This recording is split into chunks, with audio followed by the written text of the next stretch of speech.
Start. Excellent connection.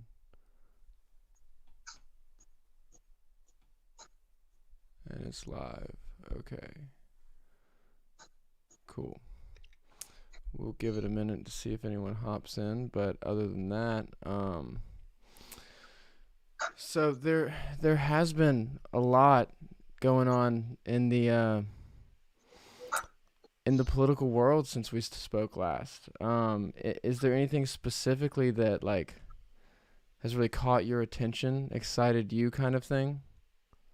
Really, the thing that's kind of going under everyone's radar is the Chinese military development in the Pacific West, the West Pacific, or the Far East, depending on however you want to Right. frame that. The South China Sea, and even their escalation of the border reinforcements in their western border in the deserts, which I believe a lot of that's being swept under the rug, and it's kind of very much so because it's after after 10 years of seeing it, America's become progressively more divorced from matters of military affairs or the state, like it's foreign politics. When it's become extremely focused on internal politics and like micro scale politics of like culture and class and ethno gender issues, etc. Right. And that is obviously a sign of a population that's gorging themselves on cake and circus, and it's very much like an empire in its fall years, its shadow years, where it's not publicizing the events of the world because its own place in it, and I'm speaking about the United States, is rapidly changing. And some can interpret it as diminishing, but really it's a big world, and America was never meant to be the superpower it is. And even though America is still the number one superpower by a multitude of about 10 to 100, and when you actually really include, and yes, Earth Alliance is all making all the countries unique, there will be developments where America is not involved in, at least not as heavily as people expect it. And it will be very shocking. But that's absolutely the writing on the wall. South China Sea is one show of that, where we may see in the next 10 years, China absorb Taiwan, reclaim it through military. I mean, they constantly are trying to. Well, in the 1990s, when Iraq took Kuwait, it was very much the Cold War after the fall of Berlin. All eyes were on America as the only surviving superpower in a massive military budget superstate. What would its response be? And the largest coalition of nations did this very theatrical counterattack and freeing and liberating of Kuwait, right? Which set America up as the liberator of the world, making the 20 years of the global war on terror inevitable, because America would be the only one in charge of any international global military efforts. And this was misinterpreted as an effort to dominate the world, to take over the world, while we were basically inheritors of the world without any real ideological tradition of needing to conquer the entire planet. So now that we're going to let other nations that are first world nations, China's a first world nation, India's a first world nation, Japan, Taiwan, do what other first world nations do. And that sometimes invade and occupy lands militarily without escalating into world wars, which is a tradition inherited by us. Unfortunately, both world wars, America was reticent to join. Politically and ideologically, we had no business joining World War I. World War II was only after Pearl Harbor.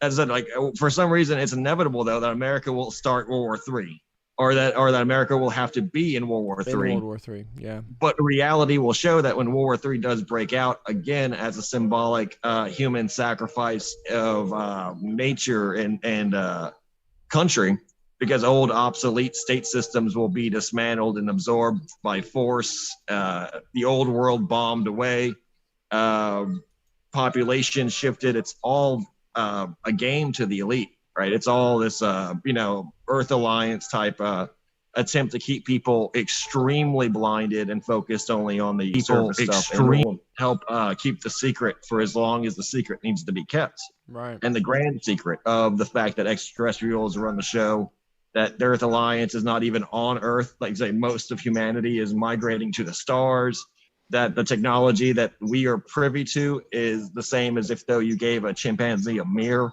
It's impossible for us to replicate, but it doesn't mean the mirror is technologically going to save it or help its society. Right. It just helps our vanity. And it's exactly the same thing. Like we keep chimpanzees safe from poachers. The Earth Alliance is keeping our tribe system safe from poachers.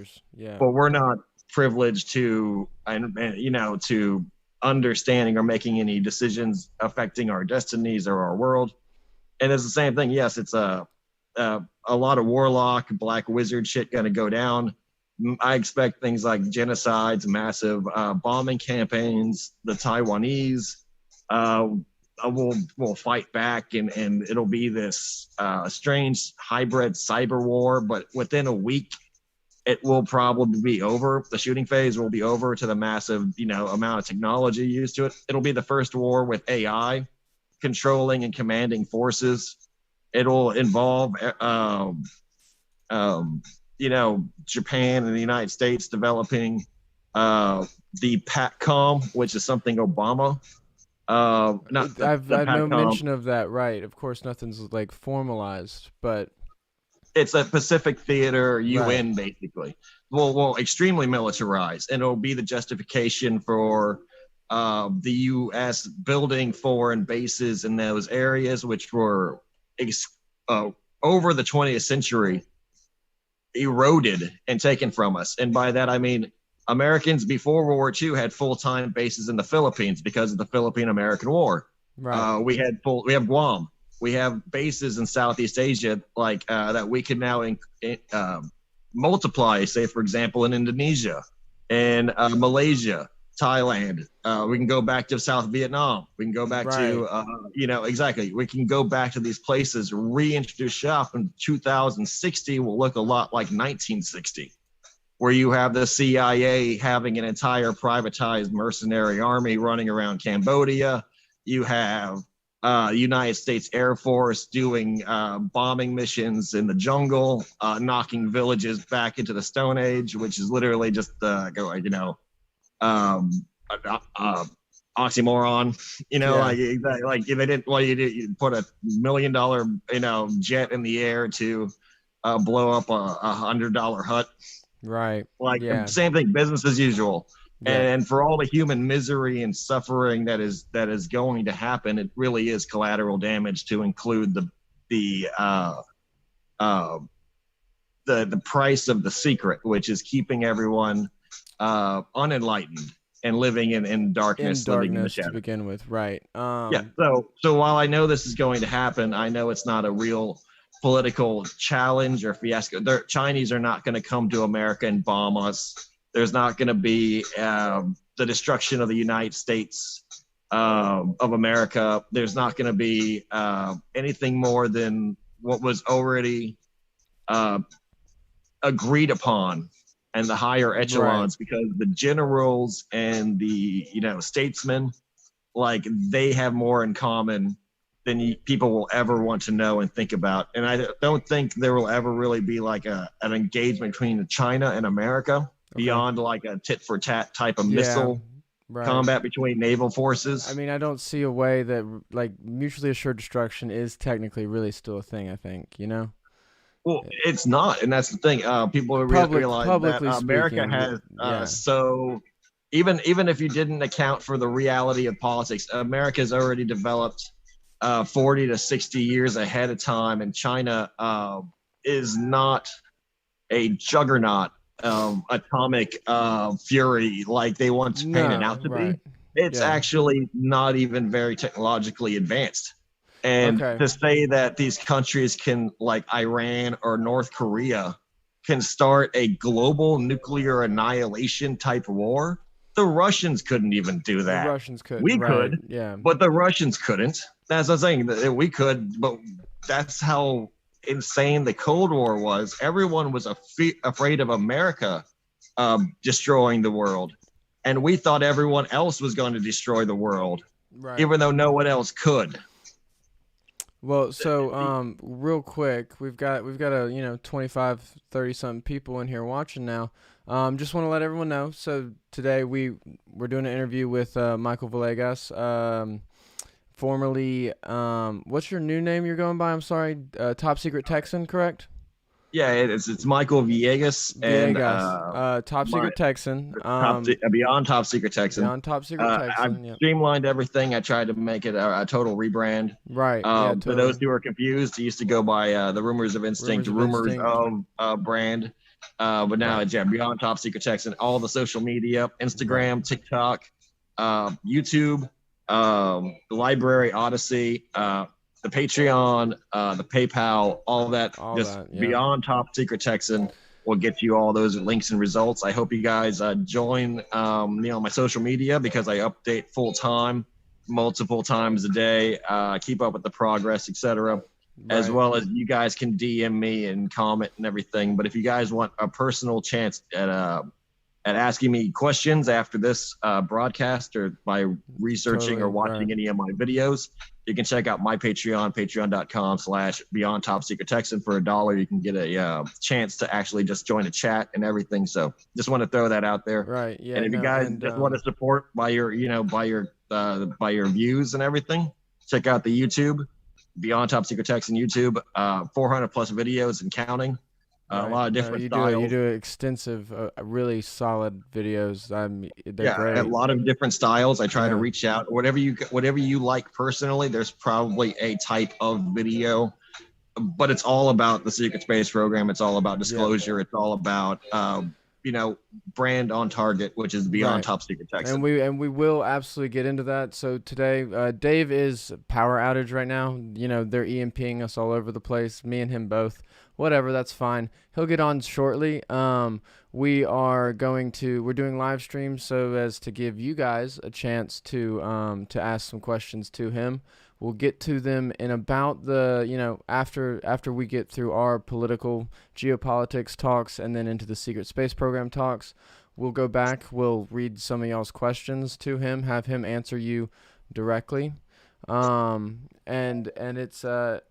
it's gonna be a really fun one. I think this is a different medium we're gonna try. He's doing audio only. He's had video issues last time, if anyone will remember. So it's a different way to do it, and I think it'll work. But going low tech is the way to win in this new sphere of warfare, the cyber war era, and it definitely is the cyber war era. Electronic warfare is the invisible battlefront that everyone fights in every day. Every day, if they use electronics. And the more high tech you get, the more at the mercy of hackers, jammers, things like people have cell phone jammers. And so if you're reliant on a cell phone, they could just put one outside your house and then just jam your cell phone signal for 100 meters or whatever.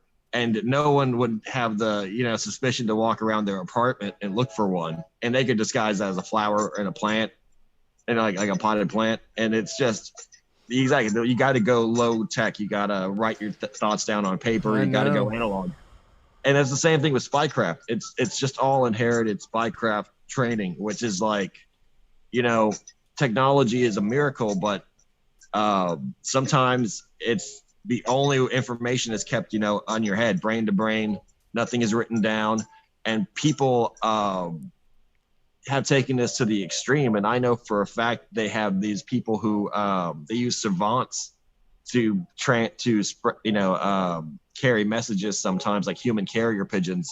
Well, they'll remember like entire novels worth of information in under hypnosis, and that's the only source of that information, which is about that. Go ahead. It's an important time to go back if you guys are able at home, because as many people doing this is a new project I want to work on. I don't get to really connect with my audience in my podcast or anything, or make my videos.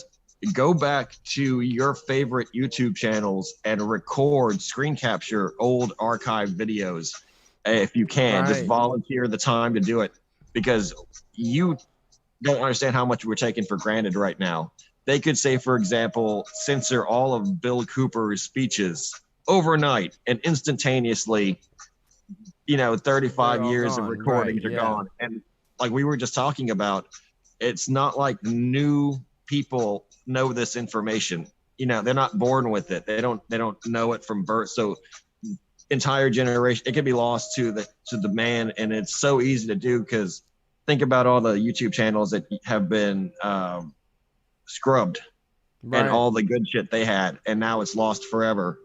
And it's like, before you even know it happened, it's happening. So imagine it's like, it's a chess game. So if you find something that is good, good information, good evidence, record it, screen capture it, somehow share in it. The chat even recommended, just YouTube downloaders, right? Literally, exactly. Save YouTube everything you can, anywhere you can.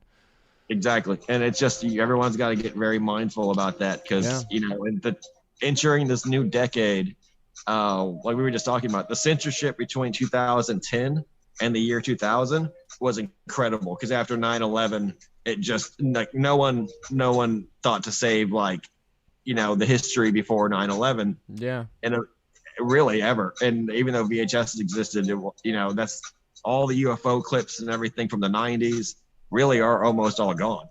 And people don't know that. People didn't think it didn't matter at that point. It wasn't a big deal. Exactly. We didn't realize the government overarching, it wasn't a big deal.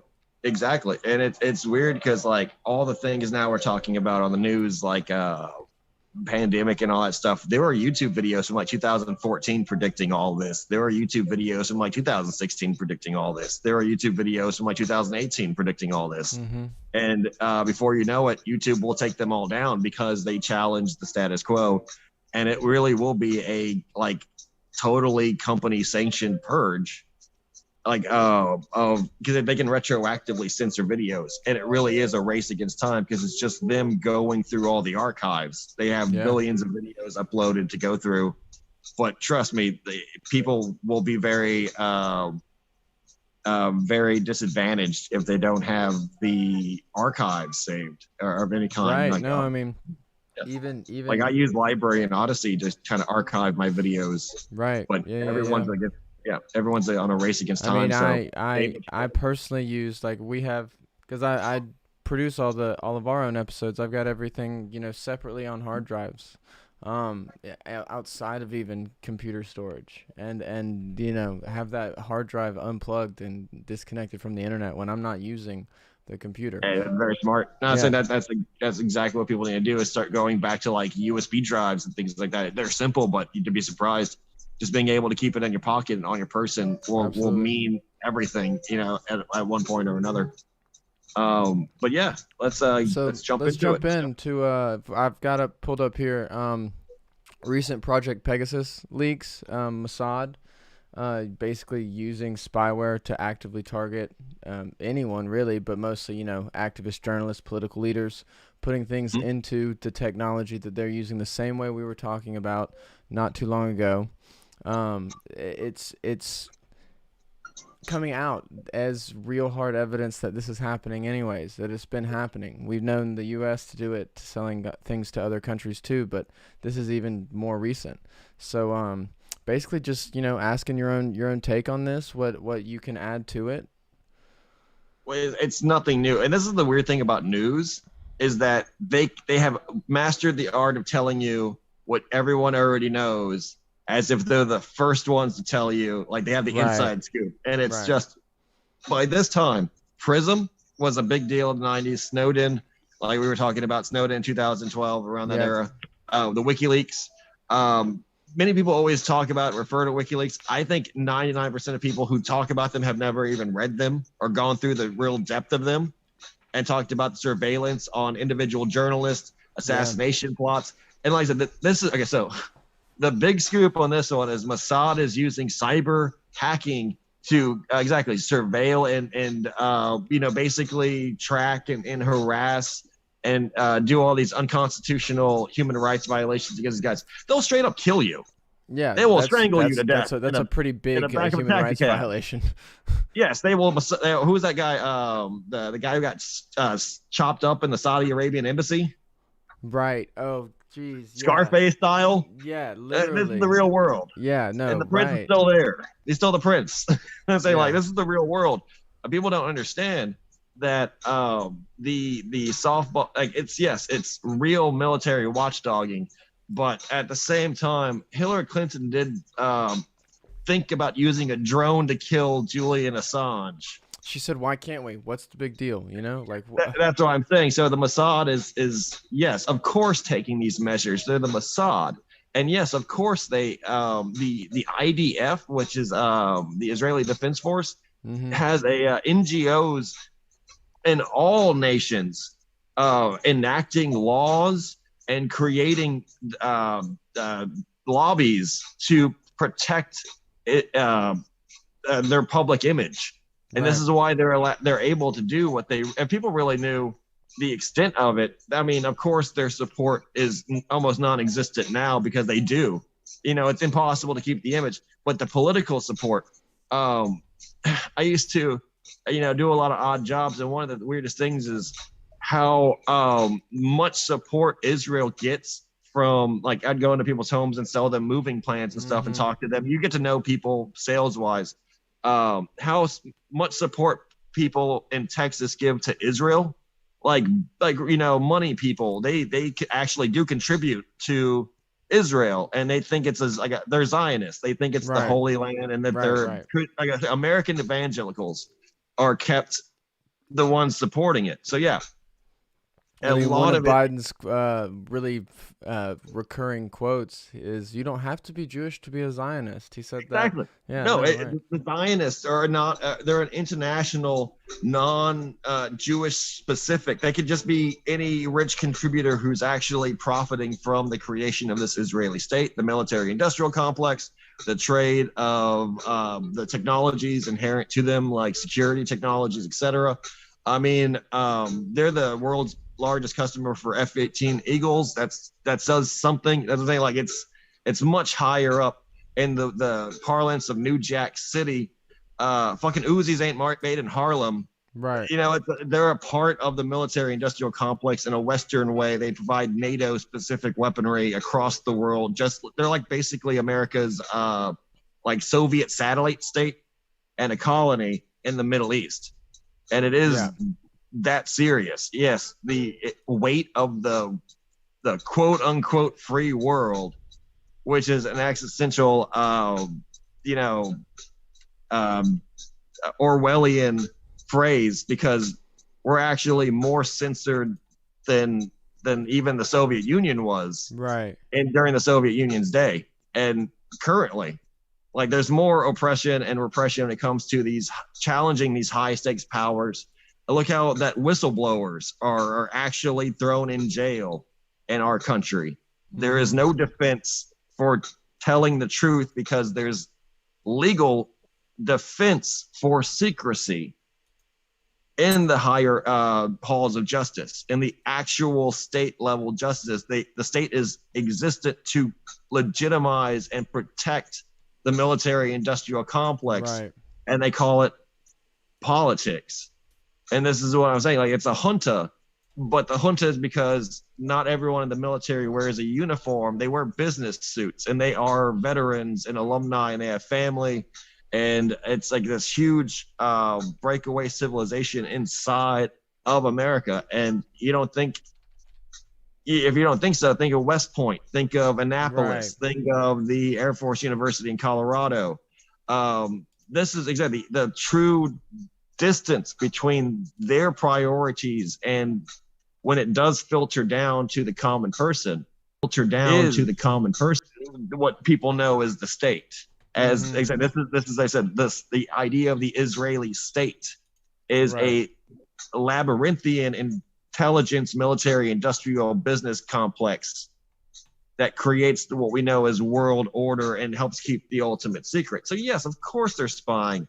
But like I said, the technology that the journalists were using was made to be spied, to spy as well. Like I said, the cameras on your phones or your laptops or your tablets that can turn on remotely. Right. That's a factory option that was created specifically because the guy who drew that blueprint up was a member of this industrial military complex. and the technology was perfected by the military-industrial complex. PlayStations were virtual reality simulators for training soldiers in the Gulf War era. So by the time they leaked out, all technology that we see is literally in a metaphorical way a gun given to a child, because it is all a weapon in some way, deemed safe enough for at least this. Things like they'll give a gun to a person. It's like that's the same logic. Eventually, you are like, well, you can make your own decisions. No, they're cool with that kind of thing. Well, radios. What was that? Radios. That was already a technology perfected during the Napoleonic War days. Balloons, flight. Like I said, like flight. That was obviously, the history and funding behind that. Rockefellers. The idea of like even gunpowder, things like that. These are all inventions that were ultimately originated as weapons, or at least weaponized interest, and eventually leaked out for the good of mankind, for the solidity of even bronze, brass. It goes back to that. They were like, well, let's make a sword out of it. And they were like, well, we can make a shovel. And they were like, all right, okay, fine. You guys get the hammer, to help nail nails. But, after we have already made our weapons out of it, you get the scrap. Sure. After we're done. It trickles down. Exactly. You get the scraps. And that's how society always is. So all technology that the journalists are using and the idea of the journalism that they are trying to do, it's kind of very alien by this point to think of journalists as not being targeted. Right. Well, Dave just got EMP attacked for his attempts at this journalism. No doubt there will be files on this conversation. No doubt it's being recorded now. Yeah, by me, and it's automatically being recorded in the latency probably by them. You know what I mean? Going through the satellite feed and being put on some NSA reel. And yes, no doubt there's probably an NSA agent listening at some point through it. And, there's a delay. There's a reason, like an AI that could easily be processing the words. Right, it doesn't even have to be a direct human. Now, it seems a lot like to me and Dave recently that there is some real direct interference, but AIs are just that good. The AIs, not even AI, not even like more an EI, an extended intelligence. You know what I mean? They really do have the ability to just consistently be taking in data, like proxying it all, collecting it, doing whatever they're programmed to do in real time with it. That's where that delay really does come from, I think, in these streams. Oh yeah, and there's entire conspiracy theories that are very obscure that I love, called like dead internet theory, which suggests that most of the internet actually never grew past its original audience of I think around 2% of the general population in the 90s. And it actually has just been filled with bots and with AI and with artificial chatbot type programs that over time have developed lives of their own. And they do things like, if you've ever seen like AI creating false people that are indistinguishable from real people, it'll be like, none of these people are real. It'll just be like a series of photos of lifelike people. And you're like, what? And you're like, yeah. And not only that, Facebook, the people that they were selling your data to, it wasn't Geico to help sell you insurance. It was the Pentagon and these military intelligence industrial powers that were to create the bots that would be able to pretend that they are human to a point of, like I said, indistinguishability for any of the laymen. And yes, there are cruder and more sophisticated ends of the spectrum. It's obviously just a bot trying to get me to click a virus link. Right. And then there are people who, you don't understand that most of the Facebook groups, that have deep, like 4chan. I'm a daily user of 4chan, have been since 2004. It's entirely bots.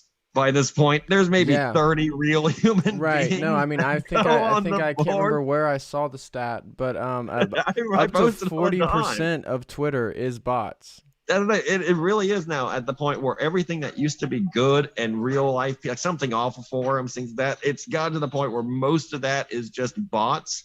and like even things like Roblox servers, Minecraft servers, online Right. gaming communities. Like the reason why the MMORPG era died is Yeah. because it got overwhelmed with Chinese bots because they're trying to exploit the popularity of the system and scam real people. Right. And it comes down to also the fact that they're flooded. Like it's just the spam phenomenon that the It's internet right.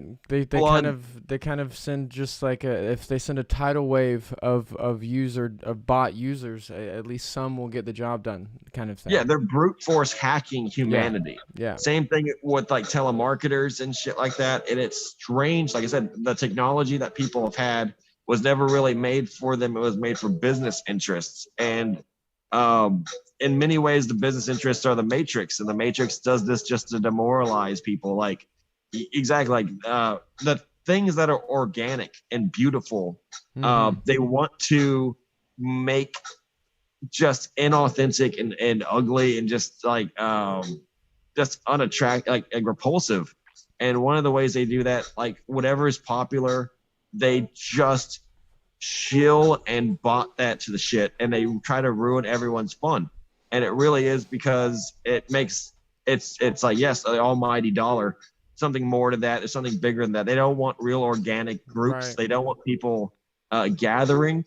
They're very Now, afraid because this they is know the actually power. builds perfectly, sorry, into Yeah. a point we wanted to get into. You think this mass censorship and all this that we're talking about, is it really a all-encompassing attempt to redirect consciousness away from things like what y'all are talking about in the comments, these polar shifts that are happening, Yeah. these solar movements, and that are doing something else to humanity innately, to censor and distract and make people not know the information that they really almost normally wouldn't be able to avoid.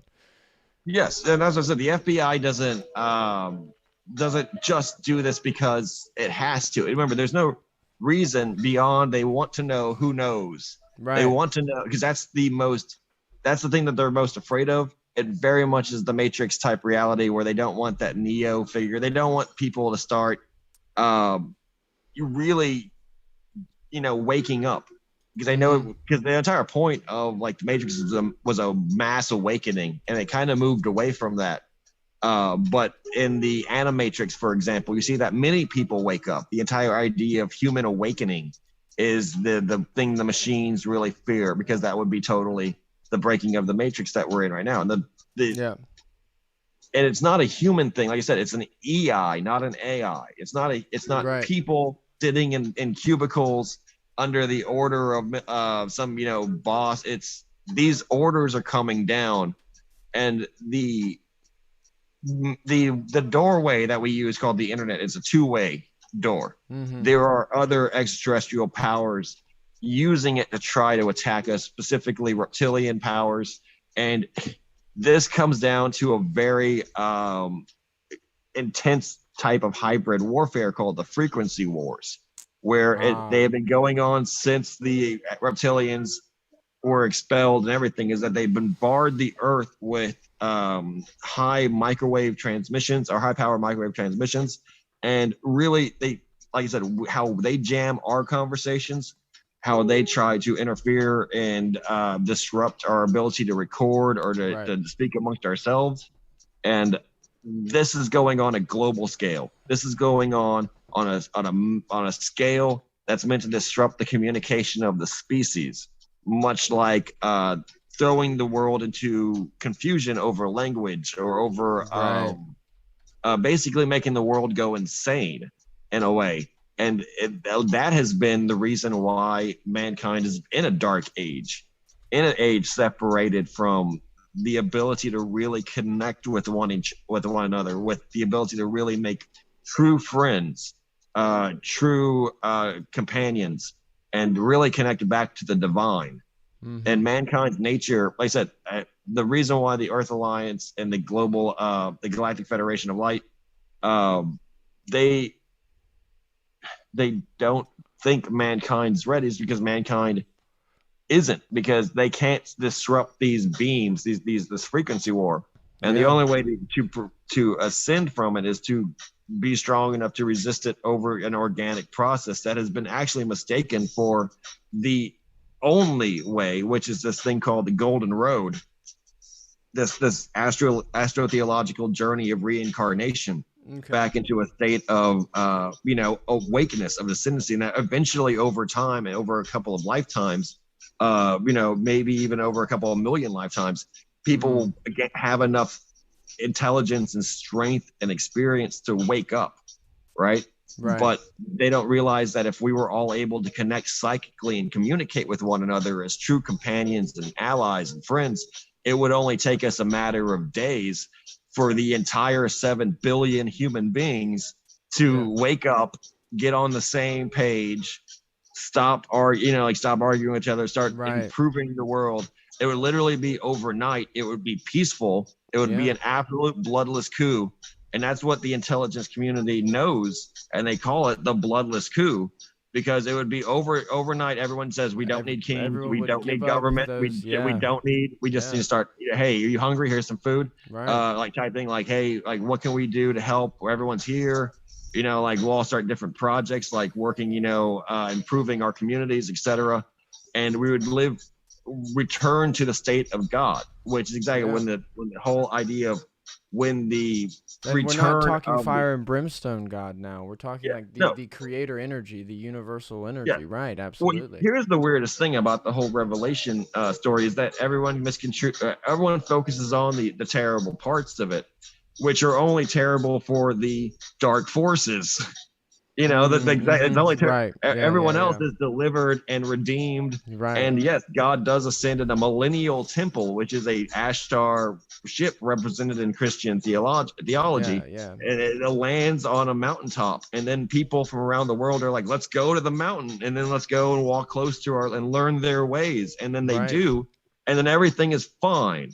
I mean, and that's let's go to the mountain builds right into this exact same thing, like you see on the screen right now. High ground. Let's go to the mountain. Let's go. Exactly. That's what I say. Like, everyone's like, hey, like, the world didn't end. The world is now reborn into a state of Eden and a return to paradise, and exactly the way God or the creators have intended.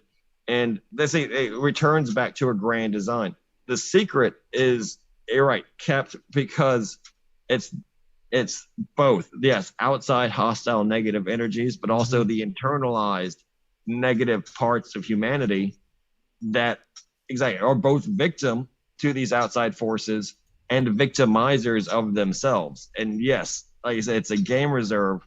And if you have a bunch of chimpanzees that you're trying to keep healthy and safe, but they are, of course, wild animals. They'll do what they will, right? They're wild animals. And if they start eating each other and attacking each other,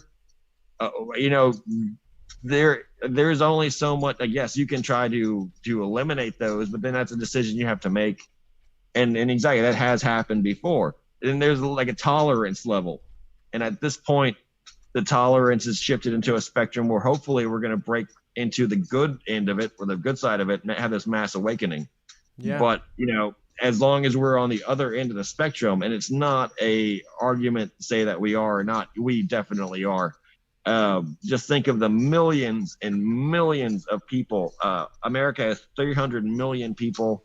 Or China has billions of people in the world who are just fucking selfish people who are just non-imaginative. To me, that's part of the reason that the CCP loves its communism. It keeps people so in their own world that they're fighting every day for just themselves, much less all of humanity. Well, and yes, and exactly. Like, China has a weird thing, though, that it itself is going through an initiation and a ritual of purification and enlightenment and ascendancy. I don't villainize the CCP anymore. I do understand that, yes, it is a regime on Earth, and because of its actions, yes, there's a lot of evil and it's incarnate, but everything in the world, and philosophically, when you start looking at it, is only existent through its very natural force of power. And it can defend and exert its power against others who would do the same to it. It is an ethno-national state, so I'm not trying to paint it as a hero, But the ascendancy it is doing is because it's raising people who 100 years ago were farmers and didn't even know how to read and write. Let's be honest, who basically were under imperial China's rule of a god king or a god queen. Actually, it was an empress of China, that they rose within 100 years to a state of modernity. We're now, you can argue what you want, but the average Chinese person would 50 years think ago they are didn't better have off. even a bike really, and now they're Exactly. driving They would cars think that they are better off. Yeah. Yes, that's what I'm saying. Like you have to imagine that it's kind of like yes, it's an optimistic assessment of an evil situation, but at the same time, we're not immune from propaganda. And a lot of their internal efforts, except if it's all controlled from the very top, ultimately everything evil is meant for good. Now I see you have a lot of these maps up for the flooded future. Well, these are, I guess you can't really actually see live chat, but people were talking about, Edgar Cayce and his like future maps of America and the world and things like that. I'm pulling some of them up for us to talk about, people to in the chat to actually be able to see. This is are you familiar with Edgar Cayce? I'm only cursor. I am very much so. Edgar Cayce is essential reading to anyone hoping to channel the Akashic records. And his works on the Akashic records are some of the most clear and obviously historically profound. Like he is the expert because he worked with the presidents. He worked with so many people, like thousands of people. Are a testament to his efficacy, basically. Right. Okay. Yeah. So Edgar Cayce is amazing. Yeah. Yeah, absolutely. I mean, I've looked at these maps before. I guess basically my question to it is, just to get your take on it. This is the climate change kind of thing that the government obviously has us all stirred up, worried about. This is the outcome of it, right? Or is there a different geological event that sets all of this kind of thing into motion? The climate change is not the reason for this. No, the sea level is not affected by anything happening to do with the polar ice caps or the actual distribution of water. Like, for example, if it rained for days straight, it wouldn't really affect the sea level rise because the water is it's a water table, it's a water cycle, right? The water is basically all at a point of even equilibrium right now.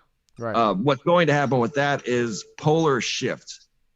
Right. See, like right here, you've got New Zealand as because a giant landmass now. Right. Yeah. Exactly. And it's not a one-on-one comparison. Okay. But if the world literally flips upside down, right? Then you say it's not a one-on-one comparison. We're not talking about the world literally flipping in a literal way, where the South Pole is now the North Pole and the North Pole is the South Pole. In fact, it will actually be multipolar.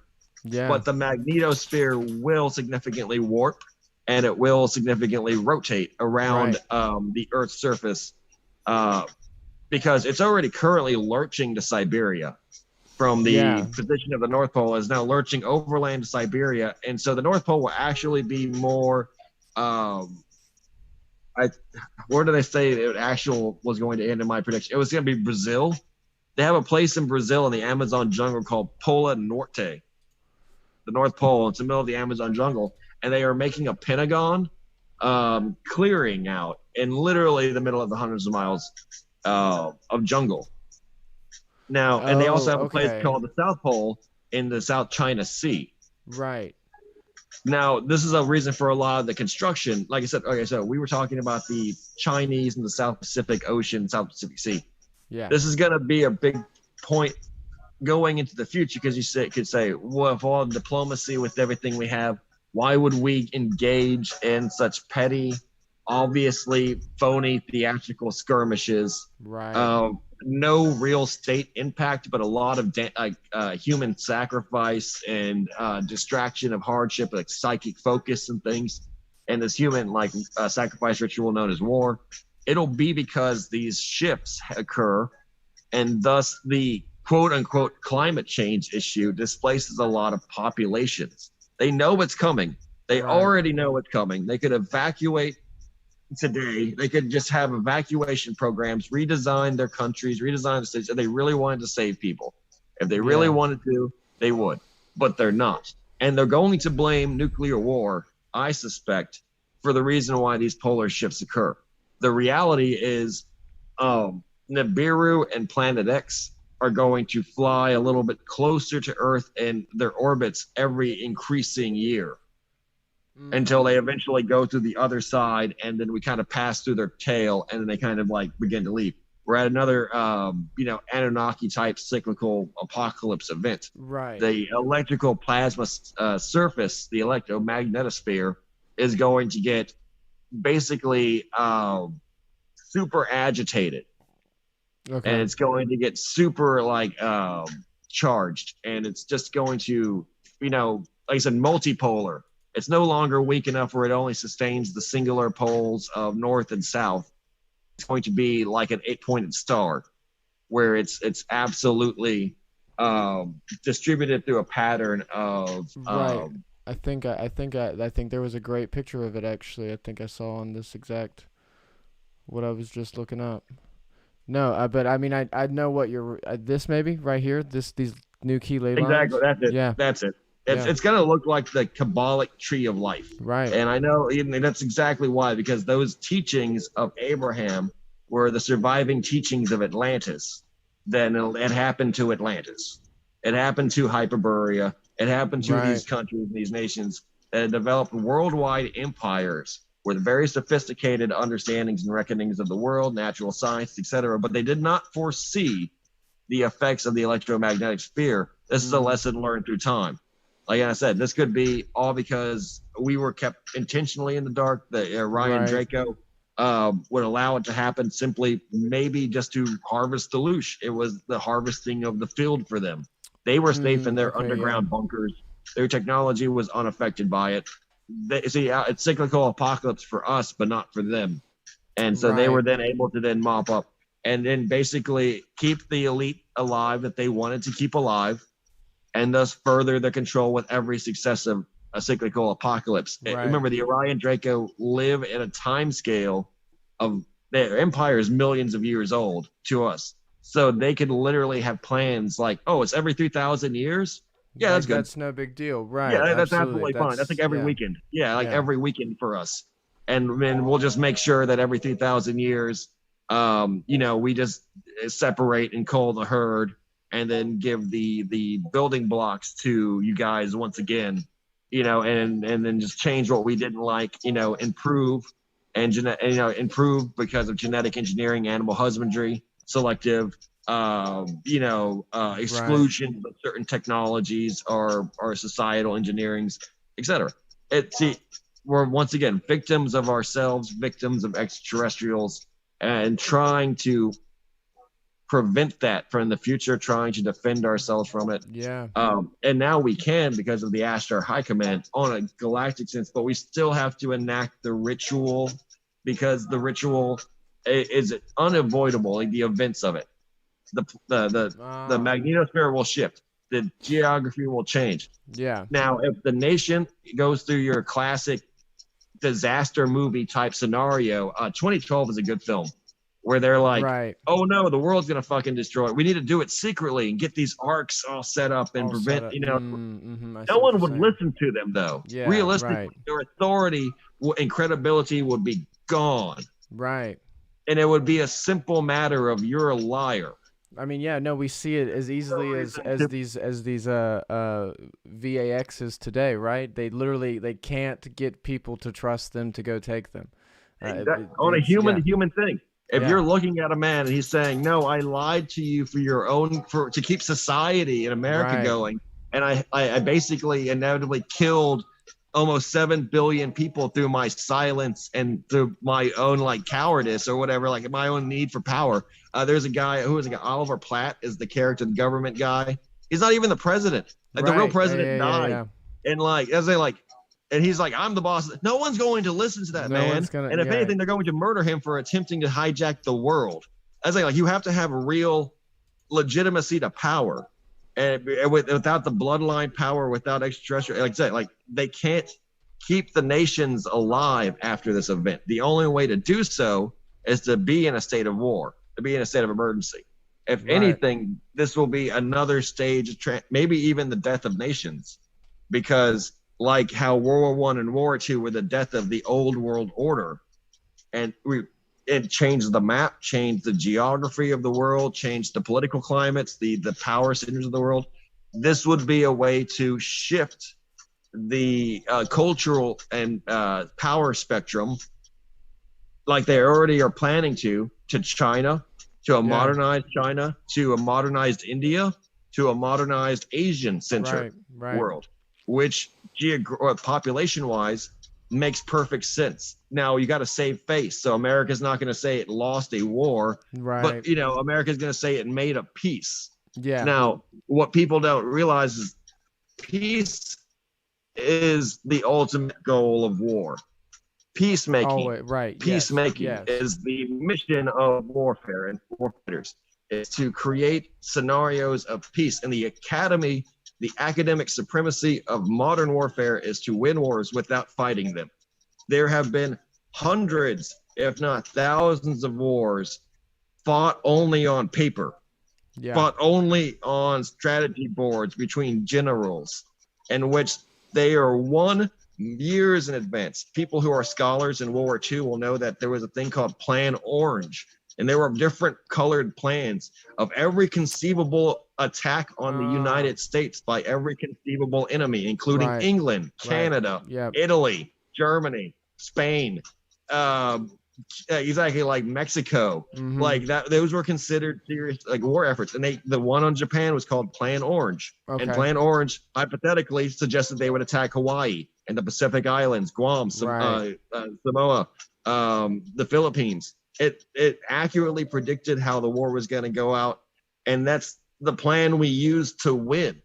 It wasn't like that's why MacArthur wasn't very surprised when they were like, we knew we were going to lose for like 6 straight months. Like, it's literally all math, and it's literally all a game to them. I think it was MacArthur. There's a good quote by him that says, like, the only thing I really realized by the end of the European campaign was we should have actually been fighting with the fascists against the communists. We've gotten into. Yes, that's why they assassinated. Right. Well, they did. Okay, so here's the weird thing about Patton. Patton actually was not assassinated. Everyone said he was assassinated because he opposed Operation Gladio, and he opposed the Soviet Union. Opposed the New World Order, basically. Right. He actually was promoted to lead the earliest efforts of the Earth Alliance and the Stargate programs. Yes, he was he was too intelligent, but he was also extremely experienced and good. They just basically faked his death, and he served out the rest of his life as the first leading commanding officer of the Earth Alliance's military fleet in space, other planets.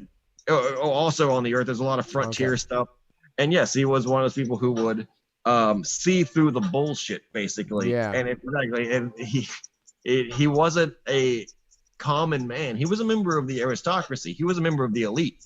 When he joined, he had more horses personally than the leader of the West Point, the actual school. Right. I say he was richer than the people in charge of him, like financially. Americans created the aristocracy through their wealth, and like I said, like Rockefellers, Rothschilds, these members they're all connected to the military, and Patton was a member of this kind of class. So was George Washington.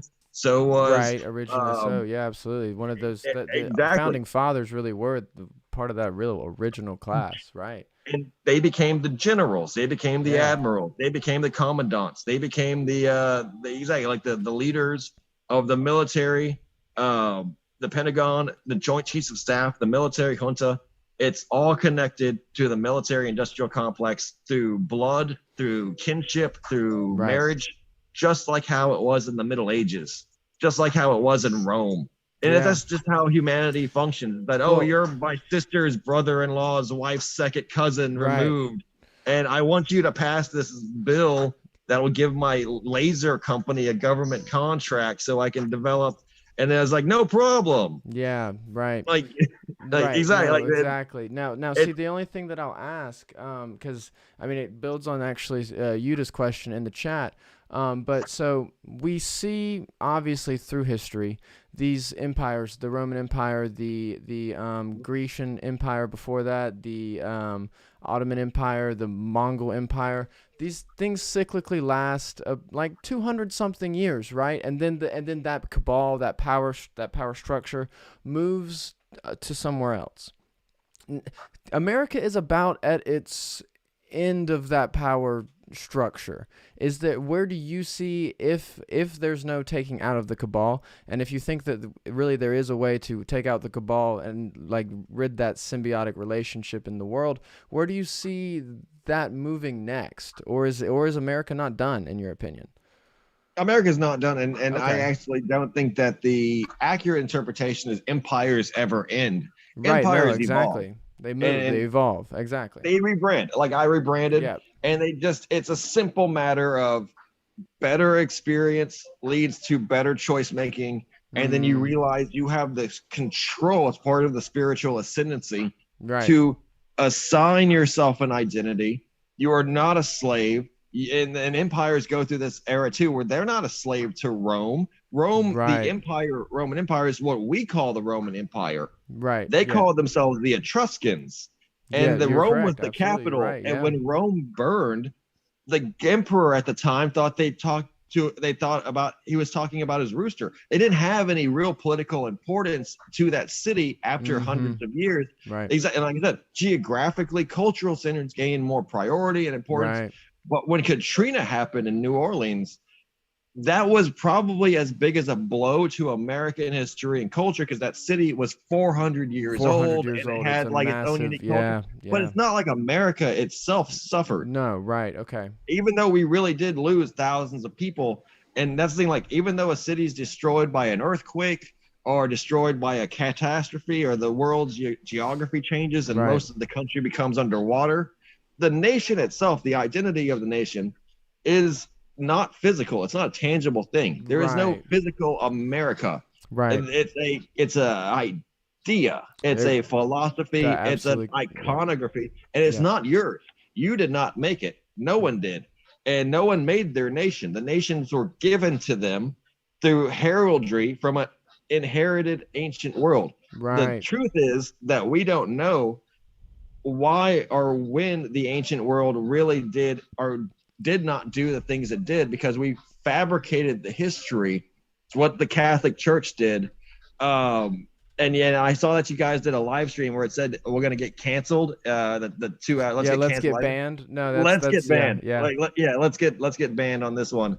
The Catholic Church's their job was to gather all the archives and books and rewrite history and explain away all the monuments, explain away all the cities, change the dates for as many things as they could to rearrange the chronology to demoralize people. Like you said, oh, well, even if we had an empire, it would Mm-hmm. collapse in only 500 years. All empires collapse. There's no reason to start trying to Right. build your own free. Everything is without God, like this barren, apocalyptic wasteland of murder and gay rape, and that's history. That's And no. it's like, Literally. Right. Yeah. and you're like, what? And you're like, yeah, and it's without us saving everybody, and you're like, they're the ones burning all the books, they're the ones persecuting all the people, they're the ones invading all the countries, and you think we have confused evil for good, good for evil. The Roman Empire, like you said, geographically was never affixed to a certain spot. They became in many ways just the Holy Roman Church, the Catholics controlling the timeline. The Vatican.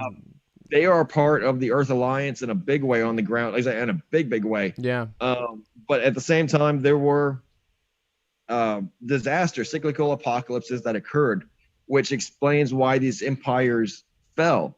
They weren't fallen because of their own actions. Every 600 years, maybe, this plasmological phenomenon where Planet X comes by, creates an apocalyptic scenario which disrupts the ocean and the coastlines. And you're like, yes, it probably doesn't kill every single human being, but there's only so much you can do when your entire city is now under 40 feet of water. Yeah. And it's just a move. And then you start just like, it's reshaping. It's changing. Yeah, that's right. Exactly. And a big part of the mud flood, mud fossil theory, Tartaria theory answers this. And this is a pretty good way to, because it's like, if you want to know about the future, learn about the past. And in the same way that what they're hiding from you for the future, what mankind and what's going on is what they're hiding you from the past. Absolutely. And I love that. What they're definitely hiding from the past is mankind's abilities, mankind's actual engineering skill, and the sciences that go into creating what we know as these monolithic buildings, the pyramids, ancient Rome, the Greek cities, ancient Babylon, Persia. They've done their best to try to destroy them, and nature's done its best to erode it. But the reality is we are not living up to our potential. No, and for us to really call ourselves an empire, where is our permanent legacy? And if it's going to be weapons, then we have to realize that is America. Now, and I say that to kind of I get what you're getting at, though. The gestalt nature of everyone's lives. Separate. It's not the same. Yes, you can say, and people should say, their state is who they are, not they're American. That's what the military machine wants you to say.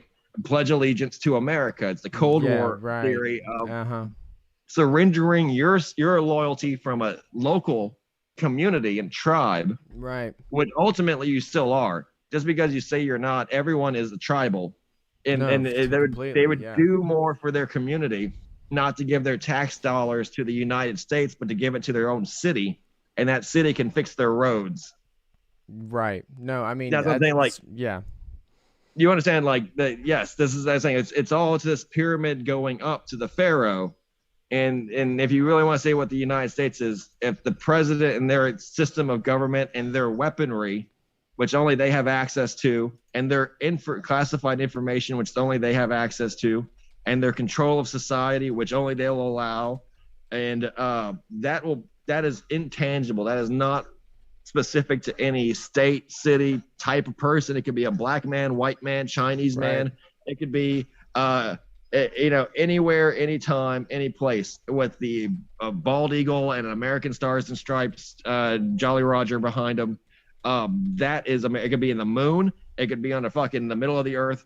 That's America. And I said, like, that will live, as far as I can tell, as long as necessary, as long as the secret is necessary, and as long as it is a phoenix. Remember, all nations are with the eagle heraldry, rebirth, are connected to the phoenix rituals of power. And even if it does fall, it's a symbolic fall, an occult fall, to help it rebuild itself from the ashes of an old world order. So you say America's rioting in the streets. The president was shot, JFK. It's like, this is not like, when you talk about or the countries in the 1960s, race riots, Martin Luther King, JFK, all these people were getting shot. America was tearing itself apart, Vietnam, and they're going to try this ritualistic. They've done it before. Everything from the old world order is dying and burning, but from the ashes they create a modern world. Keep going. My dog needs to go to repeat. Just for it to repeat over and over and over again. That cycle, that keeps the secret, that keeps us in the dark. That will repeat until they've been approved. When people say that mankind has passed the test, when people stop participating and keeping that cycle going. Like I said, the cycle may be ordered from the very top, but people are the ants that move the pieces, the play along. People are the puppets. People are the actors. We have to do the work for them, for their agenda to work. Right. Or everything they've given you is meant to push you in this direction. Everything that the tribal system is, nothing is yours any longer. It's all hand-me-downs. It's all given you. The things that you buy are what they sell, not what you make. They grow your food. They make your clothes. They make your TV shows and your electronics, and you participate in their society.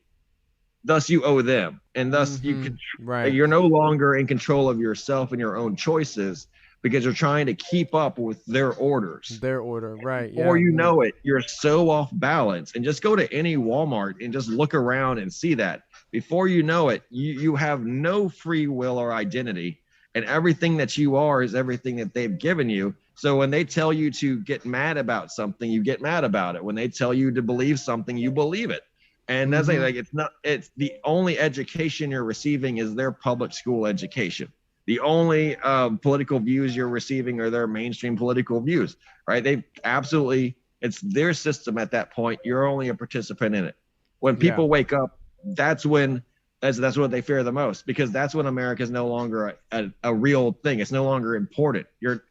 It's not the fact that you're American or not. You realize it doesn't matter. You realize it doesn't matter who's who or where's what. Everyone's got human rights. And then you realize you're like, why is it such a revolutionary? Like, you can just look at the UN Charter. As long as you're a living human being, you're not allowed to be murdered. You're not allowed to be like starved or neglected or abused. Right. But in America, if you don't have a social security card or a job or money, you will die on a street corner starving to death under an overpass. But for some reason, we don't have human rights in America because we don't have identities. We don't have real human identities or right. statuses, Absolutely. even amongst ourselves. Even amongst ourselves, because if it's not what we want, then it's not what we're going to even think about or consider. It's not a thing. It's not like we're selfish. It's just that's the way the system is. The system has been set up. Yeah. If you want your house if you want someone to come put out the fire when your house catches on fire, you are part of our system. You have a driver's license. You pay, like, all of that. Yeah. No, it's an entirely multi-tiered control mechanism. You brought up the UN though, and that made me want to ask you a question. Just to see if you know. I haven't found anything to answer that question. So the UN symbol, right? It gets in. A lot of people like to speculate. That leads into flat Earth type of thing, concave Earth type of thing, right? But they decided this flag, this like setup of how the world is, right? This was in their first meeting ever, all the way in 1946. They decided this symbol would be their symbol. It was the second thing they ever talked about on their minutes. That is the first thing you can find on their minutes. So my question to you, I don't know, because no one's ever been able to talk about it or said anything about it. What is the first thing on the UN's agenda ever?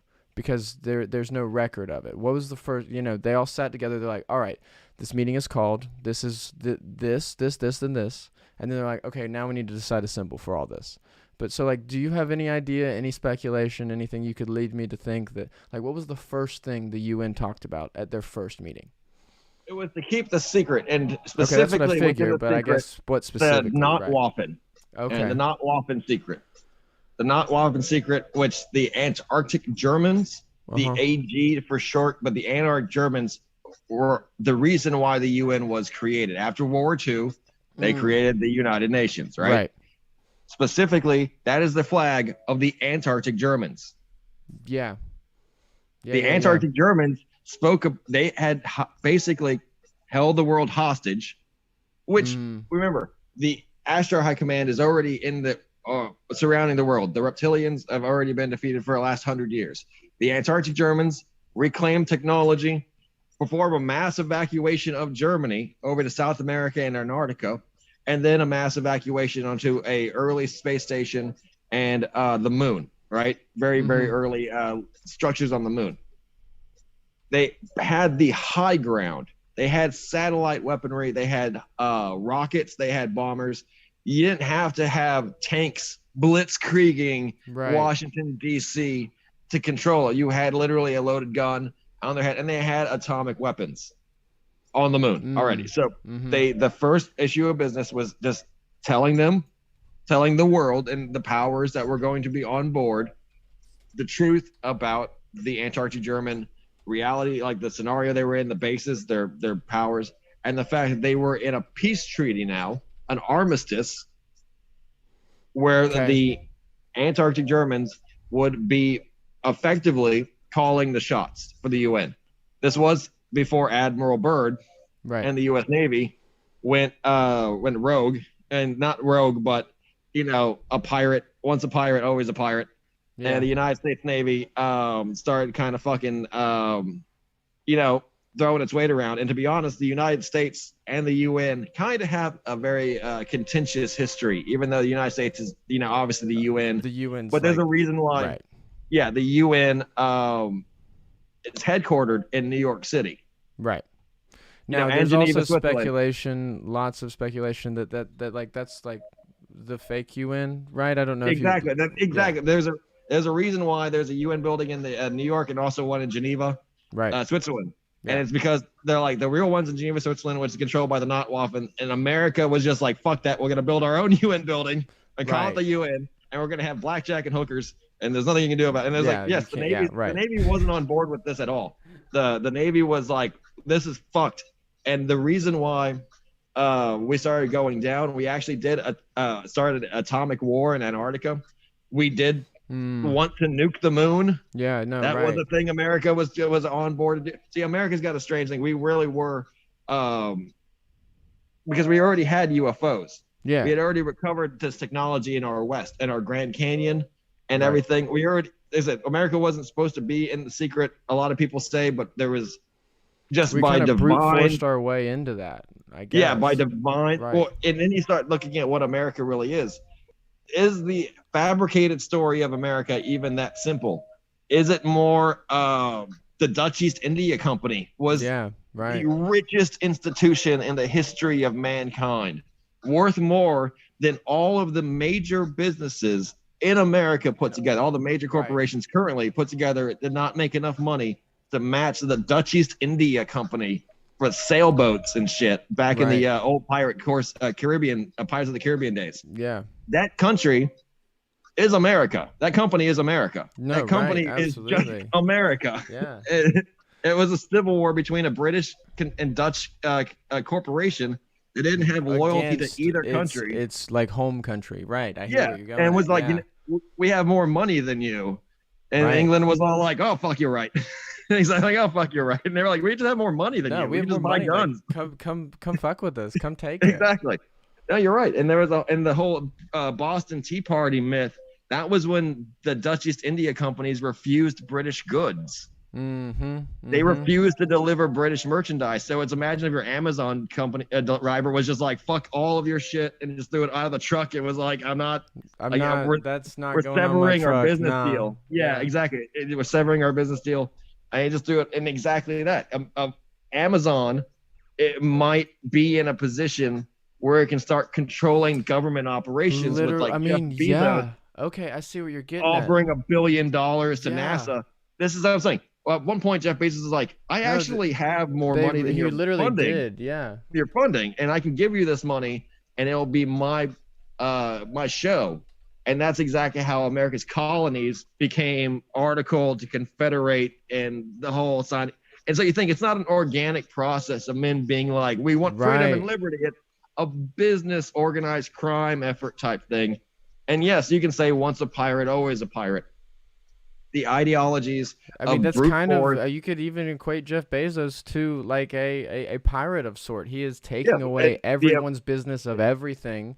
And Tycoonism, bossism. Yeah. These things are inherent into the American infrastructure, and a real reason why the world is the way it is because you have like the military industrial complex, which is the ICC. Yeah. The ICC's the ICC was originally supposed to be the only Earth alliance outside of the Notwaffen allowed into space, and they were only meant to be the civilian, the merchant marines, the civilian logistics people, the miners, the colonists, etc., for the Notwaffen. But the ICC is owned internationally, and every single company that represents the ICC has a member of the Notwaffen, the Antarctic Germans, present.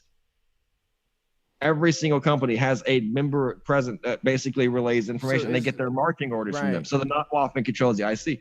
The Solar Warden, in many ways, always views the ICC with suspicion, and it's very much the same thing. That Solar Warden is entirely United States Navy.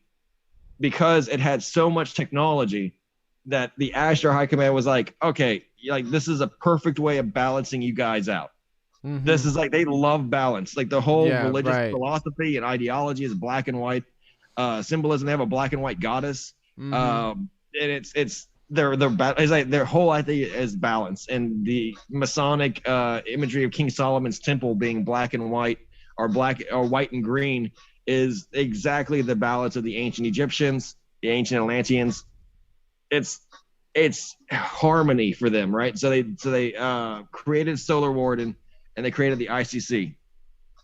Are you frozen out there? No, sorry. Dave was texting me about his power. I was texting him back real quick. But I have a question there. So we just talked about, Dutch East Dutch India Company,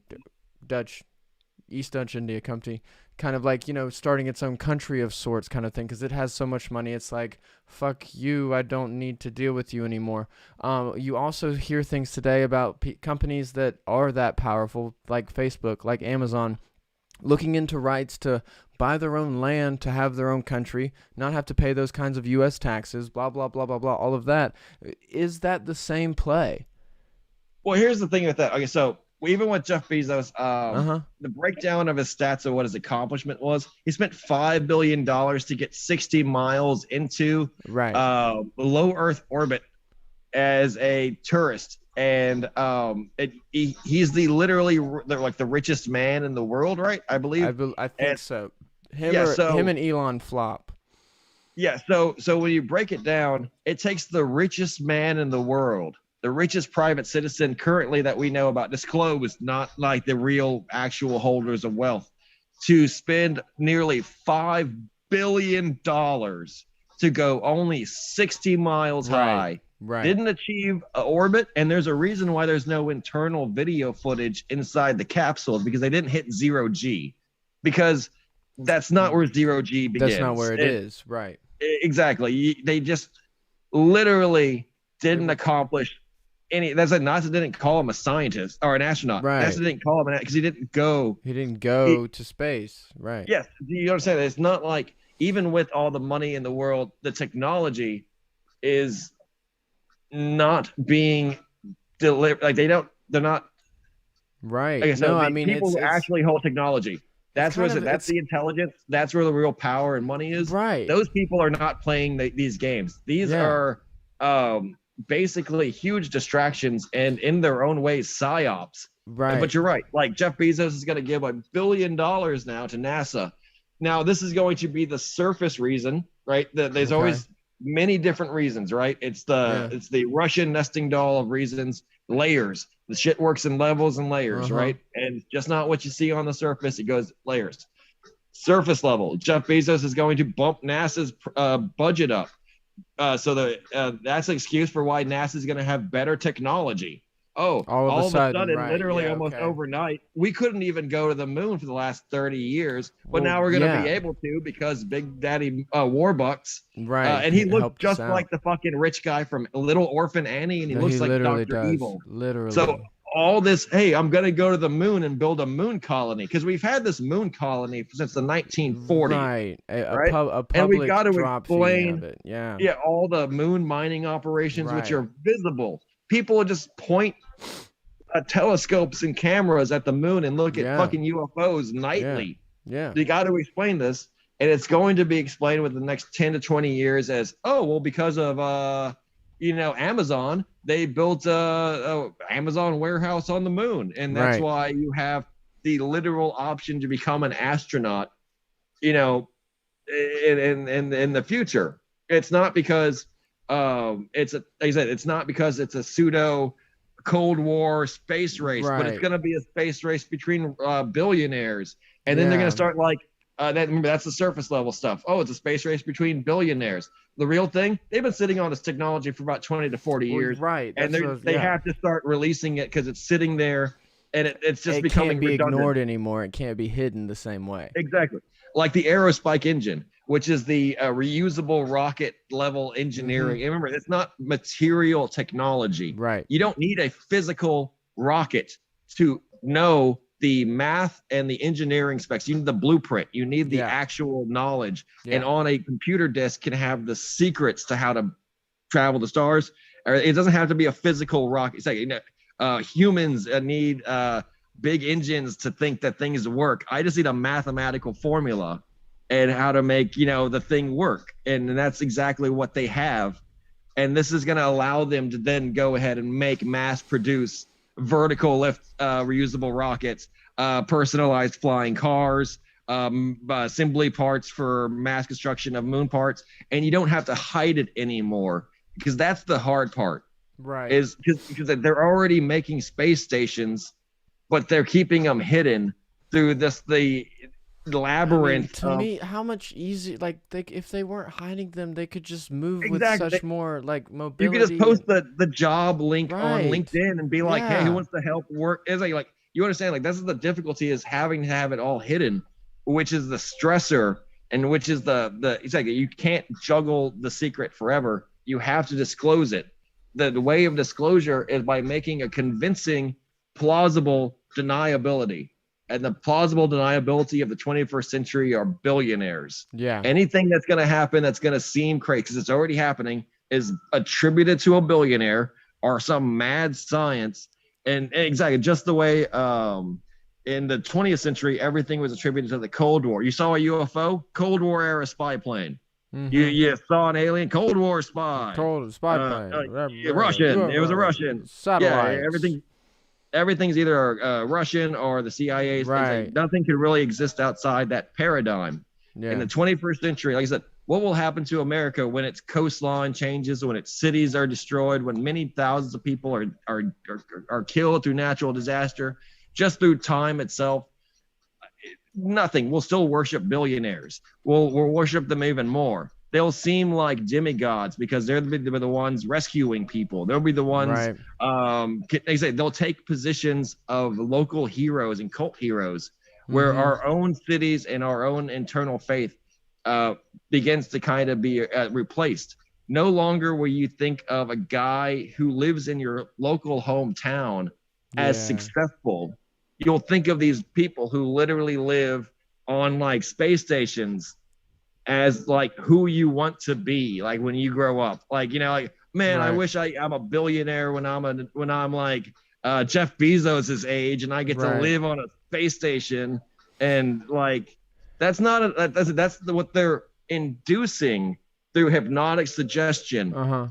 As time is progressing increasingly intensely, they're pushing the Richard Bransons, the Elon Musk, these Bruce Wayne, these Bruce Wayne American dream type people in our faces, and it's not. It's to replace any discussion of spirituality or ethics, and it's to, basically cement the materialism, which is the modern day American spirit, the materialism of the modern world. Jeff Bezos is not only popular in America, China loves him. Elon Musk is really popular in Europe. You understand, India, like he's a hero to materialists everywhere. Absolutely, yeah. Everyone who thinks you're only the worth of your bank account, like you're only as good as the number of sports cars and you get. Yeah. Those people worship Jeff Bezos and Elon Musk types. Those people are the real like I say, you can talk about like, yeah, we're against the system, we hate that guy, or he's not like a blue collar guy. No, he's trying to be the hero of the middle class, of engineers, and to have the smugness to get off that plane and say, I want to thank all my employees for paying for this, right? Like he's a hero for people who know that they're assholes and that they have nothing, and that they base their entire they have nothing spiritually going on for him. Right. He's like the Las Vegas for heroes. It's just a lot of glitz and glamour. And anyone with half a brain knows it's just like a bunch of bad shit, like trying to make it seem to be like the best you could be. Like he's a thief. He doesn't pay his employees. He's terrible with workers' rights.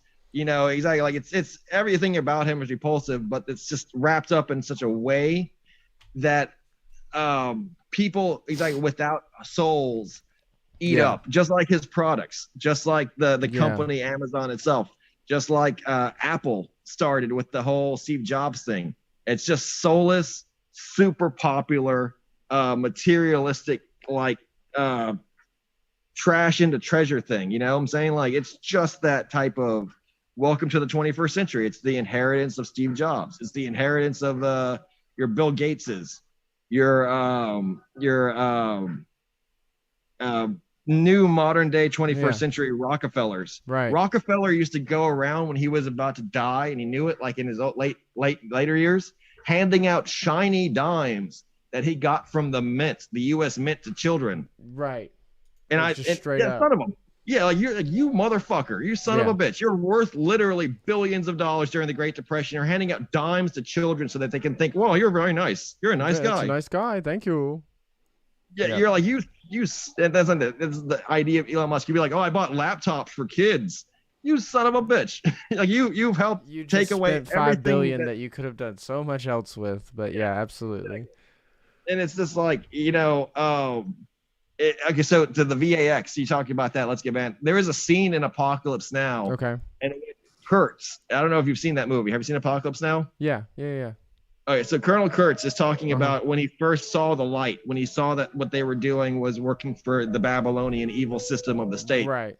When he was giving vaccines to children in the villages, and then when they returned, they had chopped off all the children's arms. Right. And he's like, what an admirable show of strength. Right. That even the things that we think are good are the first steps in venomating and indoctrinating and cultivating the indoctrinating and assimilating and conquering. And that our weapons is that's how much a real human being would reject all of this.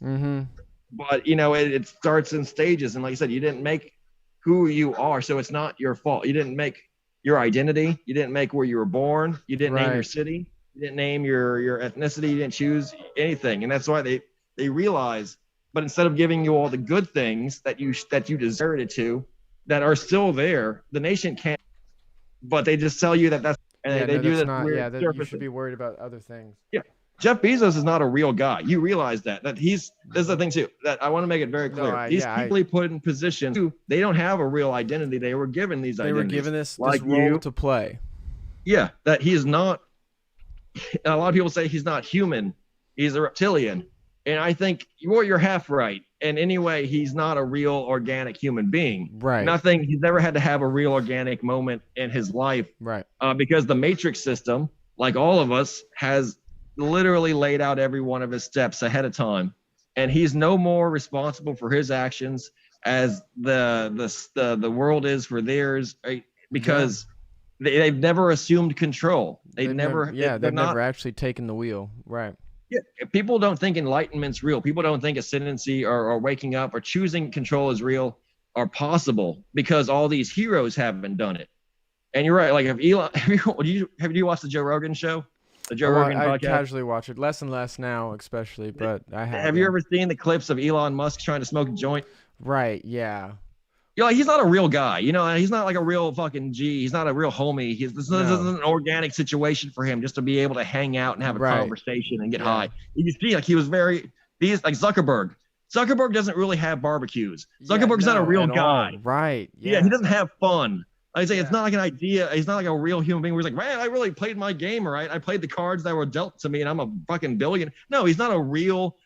I think this is all like he's a prop for the company, which he now is he's like tied to. Yeah, exactly. This is the idea that when we say reptilians, people don't want to say it's so easy for a reptilian to act like a human when the humans that way, aren't human. Not that they actually are.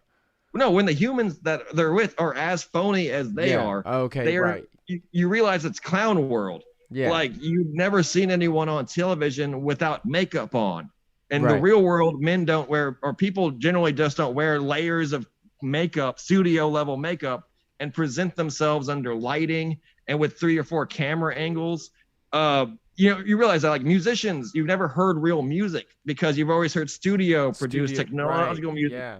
Like, you never heard real comedy because you hear the laughter of others. Like I said, it's all artificial, and they know what they're doing. It's the world we inherited.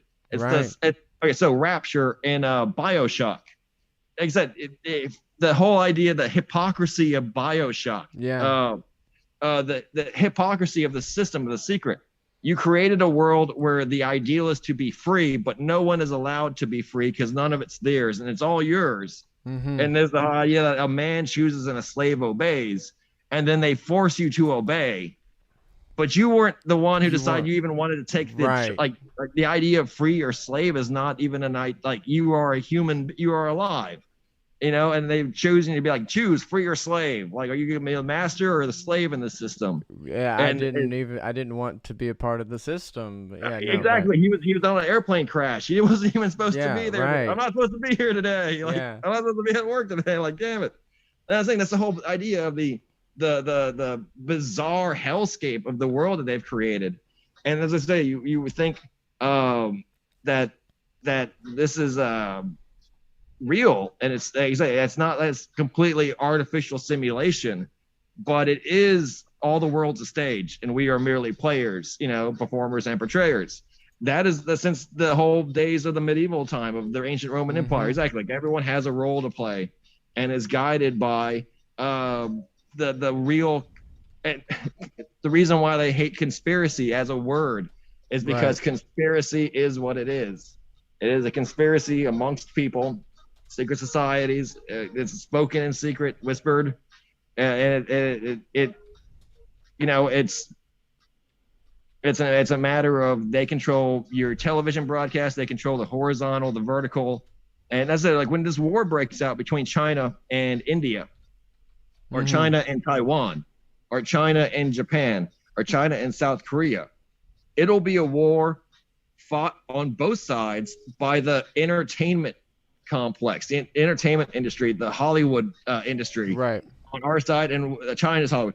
It's going to be, like I said, I don't think it's going to be a real bloody engagement between Americans and China. I will believe it will be an engagement of propaganda, of media, of all kinds of spectrums, without getting, you know, really physical. It's going to be a fight for the minds of the modern world, and it's going to be done like in such ways as, like you said, everything that you can possibly consume, news, media, everything, products, goods, it's all going to be propaganda. It's all going to be propaganda.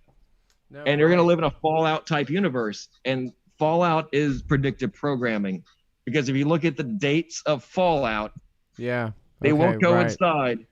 And people think they're thrown off by the weird retro quiche of it, right? Where they're like, oh, this is the 1950s. It takes place in the year 2050. The original war, it takes place in the year 2050. They're thrown off by that old is new, new is old thing, where they're like, this music's from the 30s.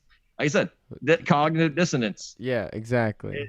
This is cognitive. You can listen to a Beethoven song, which is literally made in the 40s. Right now. That's just, that's just what survived.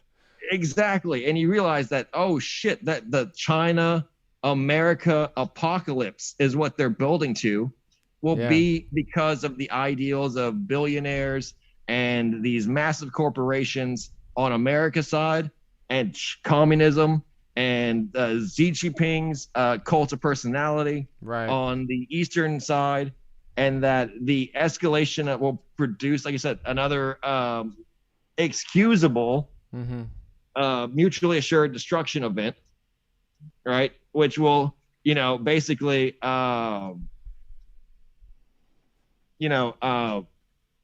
provide the excuse to keep the secret of Nibiru, Planet X, the larger solar system, cosmic reality.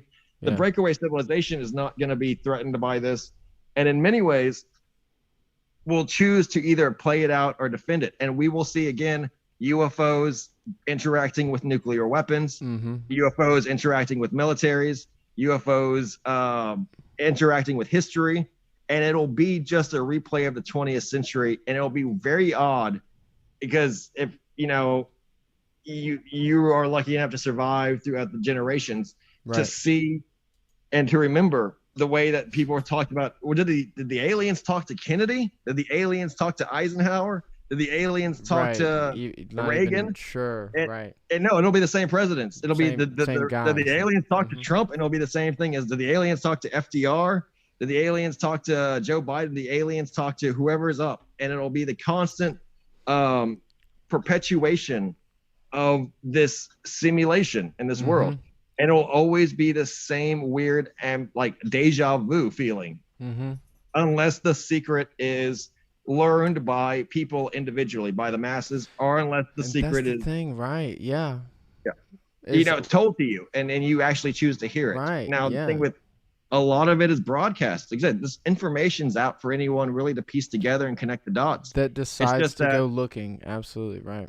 So here's my big beef with the whole villainization of China, but the idolization of our own heroes. Yeah. China is willing to engage in scientific experiments and really like embrace things like researching UFOs, solar simulators, deep sea colonies, Hmm. their own space force, etc. Very publicly. Our own Right. our own billionaires like Elon Musk does not believe in extraterrestrials or not believe that there's enough evidence to conclude that they're extraterrestrials. Right. They don't believe in things like the soul. They don't believe in things like That materialism Tartaria. that's so pushed with all of them. They Yeah. they think the moon landing happened, and that's Yeah. a big thing. Is if you think the Apollo 11 moon landing happened, then I mean you're on their side. You're Right. on that team. Yeah. Um, it goes away from the elite to the other kind of 1%, the uh, disinfo agents, the shills, like Dr. Stephen Greer and the Alonzo guy. Although you can say that there are various levels of shills, Dr. Stephen Greer is definitely a shill. Yeah, to me, yeah. I mean, it's as simple as him wanting to charge fucking $3,000 for his CE5 things, regardless of working or not. Charging $12 for the app. When the fuck is ever an app $12? What? It's as Everything simple as the monetary things you could say is a that show, and then get into his actual like what he says, more obvious. but the authority of the government, putting the authority into individuals like that, like this cult personality type instance, Right. that's when you know it's not to try to wake people up. Like you said, $12 apps, $3,000 Yeah. sessions. He didn't write CE5. He called CE5. He rebranded it, but it was a protocol of meditation that's freely available. Right. It was already in existence. Yeah, it was from the 70s. Right. And I was saying, like, it's part of like the Dianetics era level, and it even has its roots in Scientology, because that's one of the things that they show you in Scientology. Yeah. And there's a competitor called the ECETI Ranch, ECETI Ranch. Oh, I know of. I don't know enough to speak on, but yeah, dude. But yeah, you can go and live and stay on this ranch if you don't have like a toxic or caustic. I think you have to agree through communicating, prior to it. But there are hot spots, is what I'm trying to say, in the world that you can make contact either psychically or physically with extraterrestrials, see the UFO phenomenon on a nightly basis. Right. And Dr. Stephen Greer is obviously aware of this and just uses those sites to take advantage of people. Yeah. And it's the reason why I say that, though, is because even in the UFO community, I saw you guys did a live cast where you're talking about the politicization of it. Yes, everything is going to be propaganda. It's literally dividing it into parties of the own. It's horrible. Yeah. Because a lot of what's going to happen in the 21st century prediction that I'm making now is people are going to start blaming China for UFOs. People are going to start saying the Chinese are producing holograms, drones, dressing up like ETs. And the My Lab discussion is going to shift away from the U.S. Navy and from Solar Ward and the CIA to China. All of the UFOs cited in the last what XYZ amount of years was the Chinese and the Chinese experimental UAP phenomena program or whatever, the UAP programs they got. Yeah. Their hypersonic drones, etc.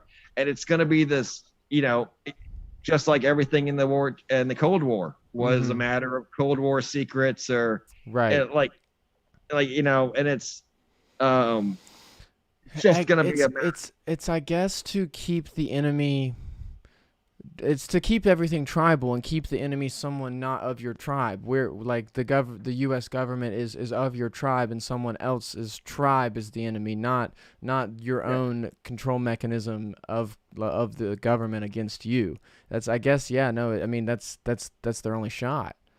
Yes, exactly. It's just to kind of keep even like the lights on but no one's home kind of thing. You Right. know, like they want to keep people like talking and busying themselves, a little like trivial busy work, but politicizing it, and like Yeah. it's all going to be a matter of just the same day different same bullshit different day, kind of thing. And it's like um when Greer and those figures disappear, when their time is up, they'll be replaced with new figures, Right. and so on and so on and so on. Now the issues that they're talking about, um, now here's the thing: will the issues ever advance or progress? Only if allowed to by the powers to be. We're already seeing the Yeah. electronic enforcement, the jamming, the shadow banning, etc. It's up to the people though to Mhm. start choosing and really sampling, just getting out as many ways of discussing and communicating as possible and sharing Right. information. And it really is an organic thing. Like I said, it's going to be a populist thing. It's going to be a power to the people thing. Right. I It's mean, not but going to there be a is, power from above. to my next point. There is. I mean, like we know about the former defense minister of Israel talking about the Galactic Federation. We've got here just recently, USSR general claims Soviets learned to attract UFOs, make contact with them in the 80s, things like that. There is people of a establishment that are starting to say these things themselves. Is that, do you think, some other kind of distraction technique? Is that a we can't ignore, we can't hide this anymore, so we have to create a story, we have to get ahead of it, in front of it? What do you think these kinds of things Exactly. That happen? they have to put the spin on it. And with, Okay. like, for example, the Israeli space chief coming out Yeah. committing disclosure, gatekeepers remorse exists. A lot of insiders will ultimately become whistleblowers. Right. Like I said, a lot of it's ethically, like keeping the secret, like all secrets, it eats your karma up. And they understand, like I said, they're not including spirit while they're alive, but then as they die, they start including spirit, right? Like if you don't believe in God, wait till you die. Yeah, yeah, And yeah. Yeah, you'll right. things like you'll see that over time it is a real factor in human existence. All human beings, natural living people, have a spiritual component to their existence. So whether or not they choose to notify it or call it, there is a obsession with it. It Absolutely. comes Yeah, from, it's yeah. unavoidable. I mean, I guess some people can be so dead inside, so Well, no, materialistic bound. even if they're atheists, they'll spend every. Have you ever really considered how much of an obsession that's like even if you don't believe, how much research goes into not believing? Yeah, no, that's such a weird thing. It's a very paradoxical thing. You're right. Like how much, like they're obsessed with how Like if you much that don't they hate believe, this why thing. even, like, I just Yeah. don't. Like, why do you No, have to spend so they'll much form time like verifying it to satire yourself? churches. Yeah, the Church of Satan. They'll be like, I don't believe Right. in any God. Like, why are you doing this then? Like, this is just exactly like this idea of ritualistic socialization. All of it. Point is, there's a reason why these whistleblowers exist. You're right. Yeah. They try to put the spin on all the information as it comes out. Mm-hmm. Now, the idea of it being like, wow, this guy's the only one to say that, it's been said. They've had Yeah. channels, Orantia books have been written since the 1800s about the Earth Alliance, about the Galactic Federation of Light, about Vril, about Right. the Venusians. Disclosure in the 50s existed. There were books exactly about the same thing. 70s, 80s. There are people with hybrid families that have reports of the truth and what they Mm-hmm. experienced. There have been people showed entire timelines for existence. It's like I said, once again, to put the authority and the spin into a government figure. It's the only reason why he was listened to is because he was attached to the government. Everyone else is just ignored, right? Right. Everyone else is ignored. When it's only a government figure coming out with even basic information, like, yes, there is a secret being kept. Trump wanted to admit the secret. That's why Trump's not the president anymore. And Right. they had to fake the election because, like I said, there are people who choose to tell the truth and that they can't. The secret is from above, even above people who are the president, even people who are above the most powerful people on earth, because they're not on earth. Is that they're above the earth politics. Literally, Right. they are literally not on earth. They are above this level of existence. And you're right, because they are trying to keep the secret. The best way to keep the secret is to just tell people the truth. Is to tell people that's literally they're going to be the force, the ebb and flow of the tension of the entire issue, no matter how you break it down. Is there is the truth, and it's unavoidable, and it's obvious, and it's clear to everyone on an instinctual level. And because the way psychic truth works, the Akashic records, anyone who just thinks about it will be given the clear picture of it. All the remote viewers, all the astral projectors of the world can clearly see exactly what's going on. And there's extraterrestrials, ultra-terrestrials, crypto-terrestrials from other dimensions communicating to mankind also, right? So they're telling people the truth because they don't have the mission to lie or to keep the secret. They're the ones trying to find like people. So the truth is that intermingles and lives, coexists with the lie. It comes down to people. Like if you were to break it down to one of those political cartoons, there's like two tables, and it's the truth and the lie. Right. And the lie is just like trying to get in front of the truth. Right. And it's like, you can just choose to look beyond it. You can choose to ignore it, but it's like the lie will always be there, but it can't fully hide the truth, but it's all a matter of perception and distraction and attention.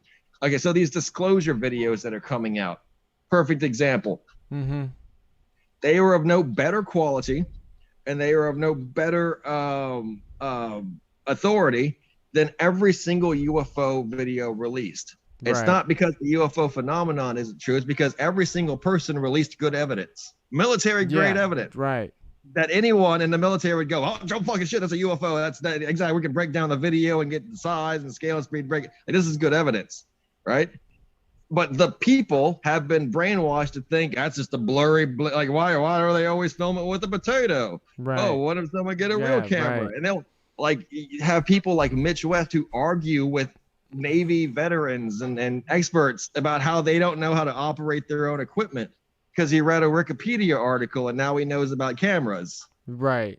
And it very much is like that's just the writing on the wall is that it's an ego thing. It's a like I said, they're materialists, they're superstitious, and it becomes them defending and choosing to live this lie. And that's why I said, if you looked at mankind and like a map at night, and you would see like all the dark spots and all the light spots. Right. Now we're coming out of a Middle Ages. We're coming out of a Dark Ages. It used to be entirely dark, and now there's more light on the map than ever before. Yeah. People are lighting up all over the place. You can't stop them from lighting up. People are they're forming a population that's able to then meet, and they don't want people to then form nations of light, cities of light, people who are awakened who then start forming their own. Because then there's, like I said, it's not a matter of keeping the secret because they're no longer believing the secret. Yeah. They're no longer, it's not a secret to them anymore. Once the secret's out, once the truth is told, no matter how much you can deny it all you want, because then now it's denial. Now it's a lie. You see, I know the truth. Now you're no longer keeping a secret. You're lying to me. You're lying. You're denying it. Right. You need to take responsibility for the lie and things. And it's not like they fear retribution. This is just, it's from the top, very top down. They think that when mankind does a reawaken, it will go rogue. Right. It will. And people realize that out of all of this, even though mankind is beautiful and good, and they know that, they know they have to do it slowly. And if mankind were to awaken without the initiation into a higher level spiritual being, it really would be disaster for most intelligent life in the universe. It would start slowly, not immediately, but within billions of years, we would be the most hostile, warlike, conquering, genocidal species of all existence in all time. They know there's options. There's options, and they're trying to slowly culture a peaceful right. And so timeline. is that Yeah. warlike mentality? Is that most warlike in the entire galaxy, universe, what stratosphere, whatever you want to call it? Is that for whatever reason, and if you know a reason, please do share. Is that the goal of that of that higher than The group? goal. Okay, hold on one second. Let me just switch my tapes here. Okay. So the goal isn't that. The goal, they're trying not to create a purely war machine, weapon of mass destruction species that is going to genocide even themselves over time. They're not trying to do that. There's actually a report between that on All Tomorrows, because what it comes down to is just the sheer infinite possibility of it. Yes, we can defend ourselves. Yes, we can be mighty and strong and conquer the nation and the universes and bring light and justice to it, or we can be the evil one. Now, say they want us to be the one bringing the justice and the light. They want us to be the one freeing and liberating other species from their evils and their struggles. But we could easily be the ones annihilating them, being the evil force of the universe. See, they understand there's a great potential there and a great power. But because it's all a matter of, and say that it's a matter of choice, yes, but it's a matter of initiated choice, or at least like ascended choice. But everyone thinks ascended, they think non-physical, non-corporal. It means to actually be greater than your DNA or your genetic programming, the Darwinian ladder of corpses and fucking because to be in this physical 3D flesh world, which is our realm, we're not going to go into the realm of time.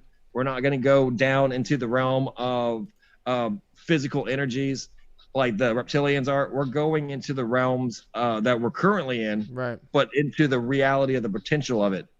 Now, if you really think about it, if you had the power of God, would you be a good God?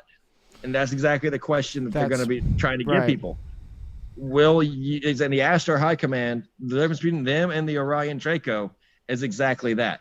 You could say that they made the choice to be good, and then the Orion Draco made the choice to be evil. And a very simplified, childistic understanding. Of course, individuals, kind of like species, because there is one, there must be another. They're into that balance, like you talked about earlier. That you're right. Well, because they've also made that choice, thus they become that choice. So say like before that they were nothing. Before the Orion Draco were the Orion Draco, they had to motivate their own evolution to be that. And that's it. Like if mankind starts to become that, then it'll irrevocably and irreversibly then go onto a timeline, which will then cement that reality through this evolutionary process, which itself is infinitely there's a lot of potential. There's an infinite amount of potential. Like I said, we could be just in a metamorphosis or a larval stage as a species physically. What we think now as our bodies could just be the larva of a greater species that after, say, a million years evolves to become a hyper being, like a star child. And then, but what unlocks that is exposure to radiation from our sun. And so really they do have a deadline. They have a hard limit of when this exposure to radiation will unlock RNA, DNA, helixes and produce superhumans. And then it becomes like the film or the show Invincible. Yeah, which no, I mean, now. That's one of the, I mean, just when your DNA unlocks to become Superman, you have to be at a point where you're like, either going to fucking kill everybody, or because at this point, they're invincible. Remember, like the whole idea, the human son was raised human, so he has an attachment of goodness to defend the planet. His own father is like, do you understand? Like, this is not our species. Is not our species at all. Why do you care? Yeah, exactly. To do this, and it becomes this idea of internal choice. Physically, same. 5 fingers, 5 toes, face. But mentally alien, spiritually completely alien, and physiologically physiologically. The boys, there's a disclosure in all this superhuman shit. My favorite saying is Hollywood doesn't lie to us. Exactly. There's the boy Homelander. Yeah. And then storm, you know what I'm saying? Like, there will be a time when humans walk with demigods, just like the ancient Greeks, just like the times of Noah, when there could be men exactly who have the strength of 10 men, who have who are themselves 9 feet tall, who are super smart, smarter than computers because they have cybernetic implants, things Right. like that, can see in the dark, can literally telekinetically manipulate the world with their mind.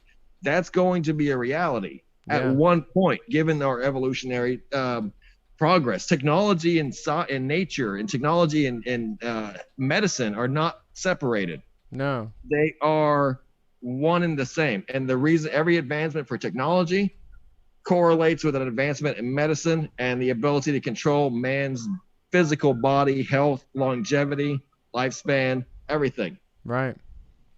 And like I said, a lot of people fear the post-transhuman thing, but no one really is fearing the superhuman era. No, exactly. I mean, we know we can do these CRISPR things like very Mm-hmm. well already. The Chinese super soldier age Yeah, is it's currently on the upon us. way.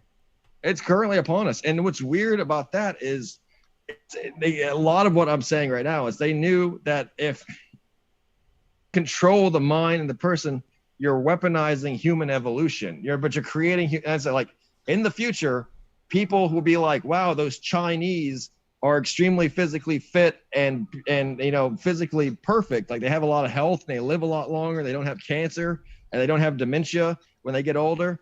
And that's Right. going to factor in to statecraft and to cultural power. And like movie stars will be perfectly tailored made. And this idea of like, but we'll use CGI and AI and deep fake technology and prosthetics, and exactly like mankind will have its responses Mm-hmm. tailor, but ultimately humanity will not be a natural thing. It will be phased, like it isn't now. It isn't now. Like you said, America, the idea of the United States. If you talked about the American people, Yeah. we are a melting pot of intentionally distributed ethnicities to fill in empty lands Right. for future hopes that we would connect by just the sheer force of will. Like you said, from the West Coast to the East Coast. That was an intentional political decision. And they Right. were like, let's get this trainload of Irish kids and put them in Colorado. Yeah, no, the relocation of those children in the 1800s, like we found these Exactly. kids in the woods, we're bringing them to the city and then sending them back out to the woods. Yeah, exactly. No, we'll put them in different woods because Minnesota needs people. Yeah. And you're like, what? Yeah, here you go. Go to Minnesota and make a living, do your best. And And we'll put you in schools that we're going to teach you everything. And I know that you've never heard anything before, but trust us, we're only telling you the truth. but that's how population starts. And pretty soon you're going to have like entire schools of these superhumans Yeah. being taught the same thing and being told to go Yeah. live in like the Rocky Mountains in a fake town that the Army engineers made.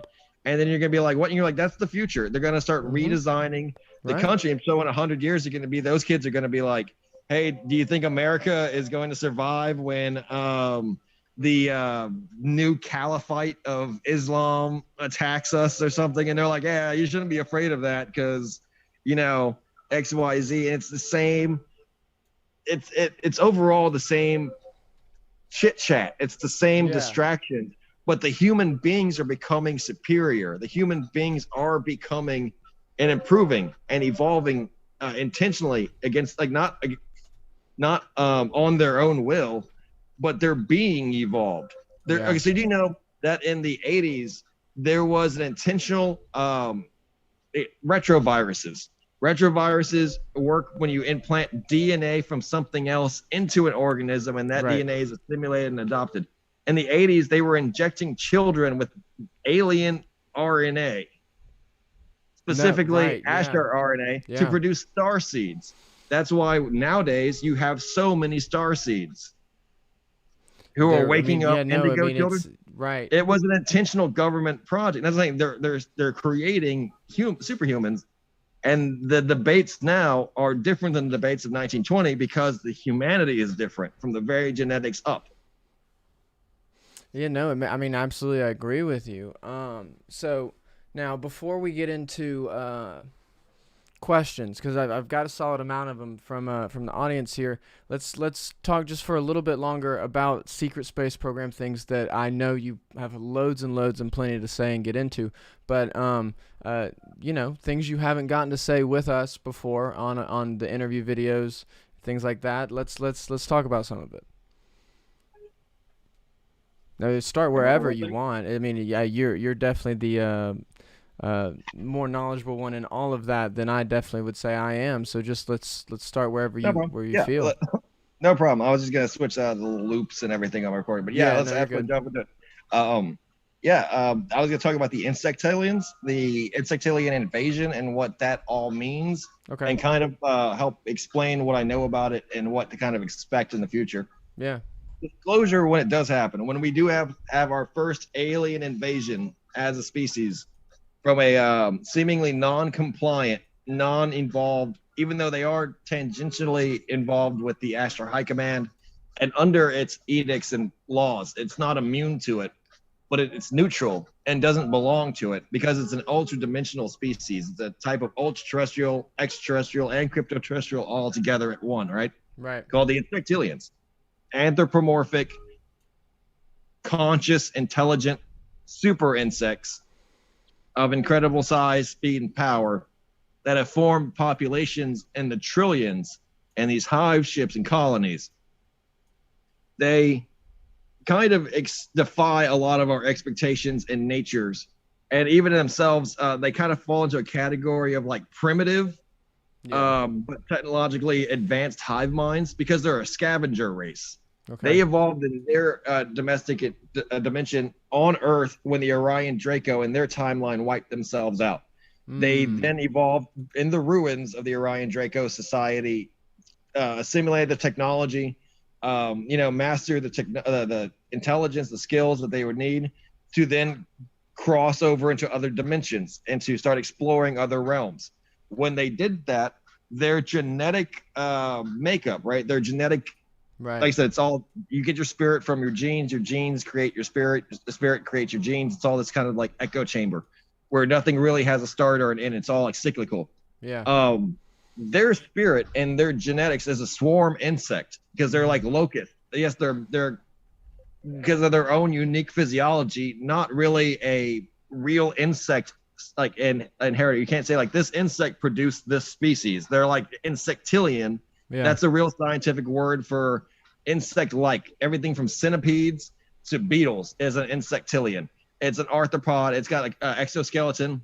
So don't focus too much when I say mantid as like, oh, it's a real mantis. Right. It is a mantid-like creature or an ant-like creature. And I think if I remember correctly, you've got a really solid video on your channel on Instagram and YouTube of a mantid being, right? Am I remembering that right? Yep, sitting on a riverside, which is oftentimes when they're actually found is when they're in these weird restive kind of places where they are in the wild, where they're camouflaged and they're like when their guard is down and when their camouflage is kind of off.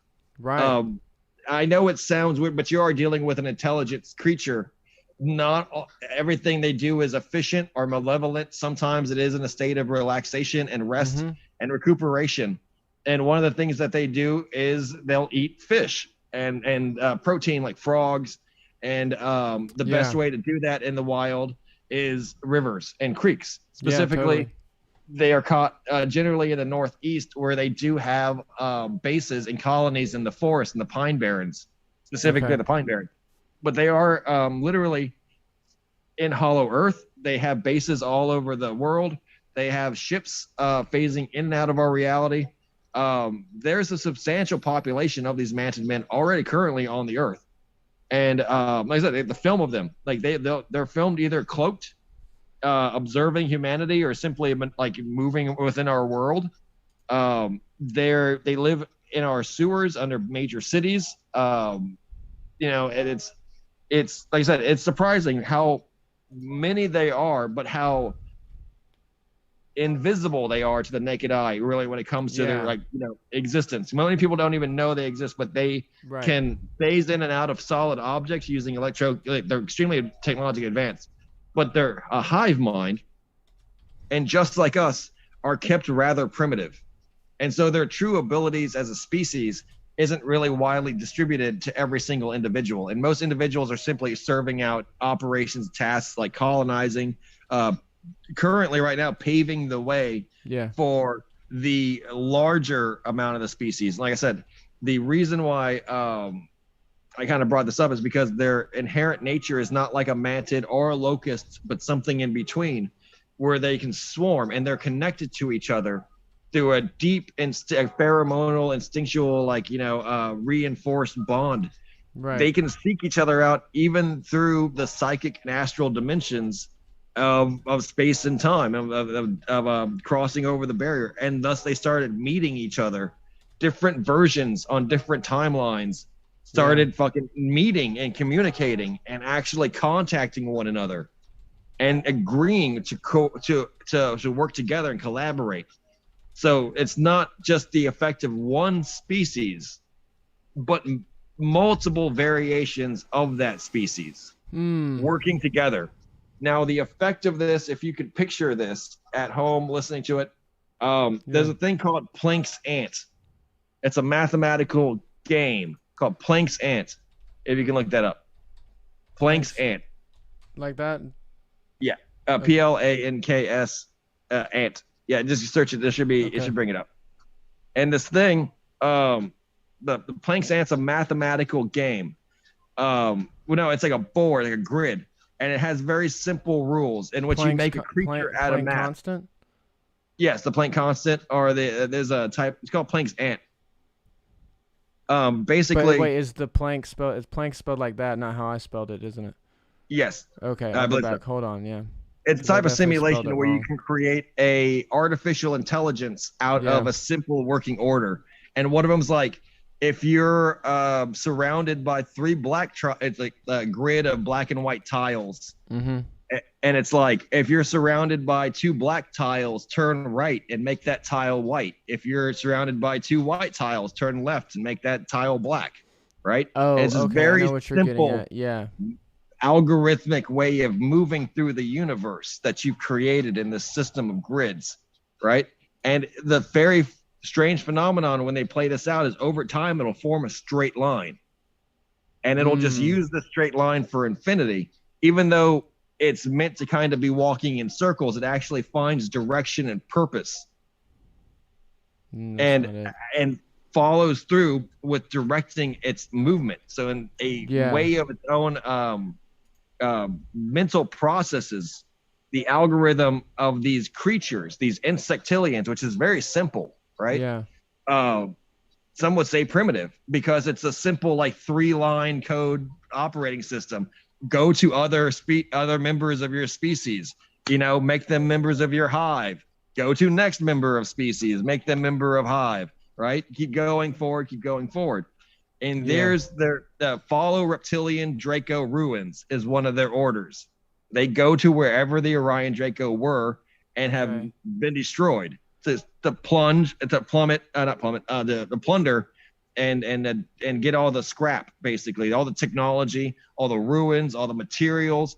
Everything is extremely valuable because they can't really produce it on their own, being kind of primitive, right? Like I said, intelligence is varied, and the engineering skill is very unique, and we are extremely talented engineers. Other species are not so lucky. They excel at numbers, though, and through this interdimensional scavenging operation, they've amassed one of the largest amounts of species that's not like a tier 2 or 3 on the Kazimov scale. Yeah. Now, the Kardashev scale. The Manids are making their way to Earth because the Orion Draco were destroyed here. It is just a matter of time. They already are here, that they start finishing up their previous task of being locusts in their other timelines, and eventually make their way through Earth on their way to even more scrap in the future, right? The problem there is because we're keeping the secret. How are you going to keep secret trillions of Insectilians as they pour into our reality and start strip mining our world of all reptilian archaeology and artifacts that we ourselves want, that we ourselves are trying to keep and reverse engineer and are as valuable to us as a species. Well, there are many options. You have your war, you have your violence, you have your, diplomacy. You have so many things on the table, and they are currently running the simulations and the numbers to see what is the most effective response. It's not warfare, open warfare, but they are, we are capable of defending ourselves in that sense. The movie like Tomorrow War. Yeah, I haven't watched that yet, but I've seen loads about it. Yeah, that mankind could not defeat an enemy that's numerically advanced. That mankind is not prepared to defend the Earth against something that's already here. Yeah. These themes are very present in the movie. That they work on a hive mind. That there's a difference between like pheromones and sexes and psychic signals between like they call them the white spike warriors and your queens, etc. And that fighting them is a suicidal type war, that we would have to use quantum, destabilize timelines. Basically, the idea of timelines, right? Oh, it's a time, they're quantum species. Same thing with Tomorrow War, movie with Tom Cruise. Edge of Tomorrow, I think is what Edge that of one Tomorrow. is. Yeah. Yeah. You also start seeing that the titles are kind of the same. Right. Everything exactly. is very on the money. It's all very much over target. Right. That tomorrow, because it's a future event, it's not going to happen. I said, so it literally is always tomorrow. Yeah. If this event were to happen in the 2060s in full earnest invasion of our world, they would use nuclear weapons or strikes and say it's between America and China. Right. America and China could mobilize their militaries and then start fighting each other, quote unquote, but really be fighting this invasive force. These things actually were the first efforts and contacts between humans and Insectilians in history, even before the secret space program. There was a Insectilian colony discovered in Russia during the time of the Bolshevik Revolution. That was actually a real reason why they dropped out of World War I, and the creation of the secret societies known as the Patriot Society, etc. Things like that, like after World War II, the League of Nations. There was a reason why there was a huge motivating factor for discovering alien technologies in the American West, in the New World, and Aztec Mayan temples, specifically by Germany, who was on the border of where that shit happened and knew that it was somehow connected to the mountains of the Caucasus and the Alps. And because they were theorizing hollow earth theories and things like that. And they discovered that, yes, the Insectilians were actually making colonies under the earth, thus prompting them to become the Dark Fleet Space Force that they are. This is exactly the motivating factor for why societies had to no longer be simple earth-based nations, but to be something greater, space-based nations having extreme technologies. And you can say war is the mother of all invention, the necessity of all invention. And that's absolutely the case. And because we have been being invaded, for the last 100 years. This is 1920. Yes, I would say a little bit over 100 years now currently. Yeah. We discovered Insectilians in Antarctica. We've discovered them in South America and the Amazon. We've discovered them in Africa and every major nation. Southeast Asia, they're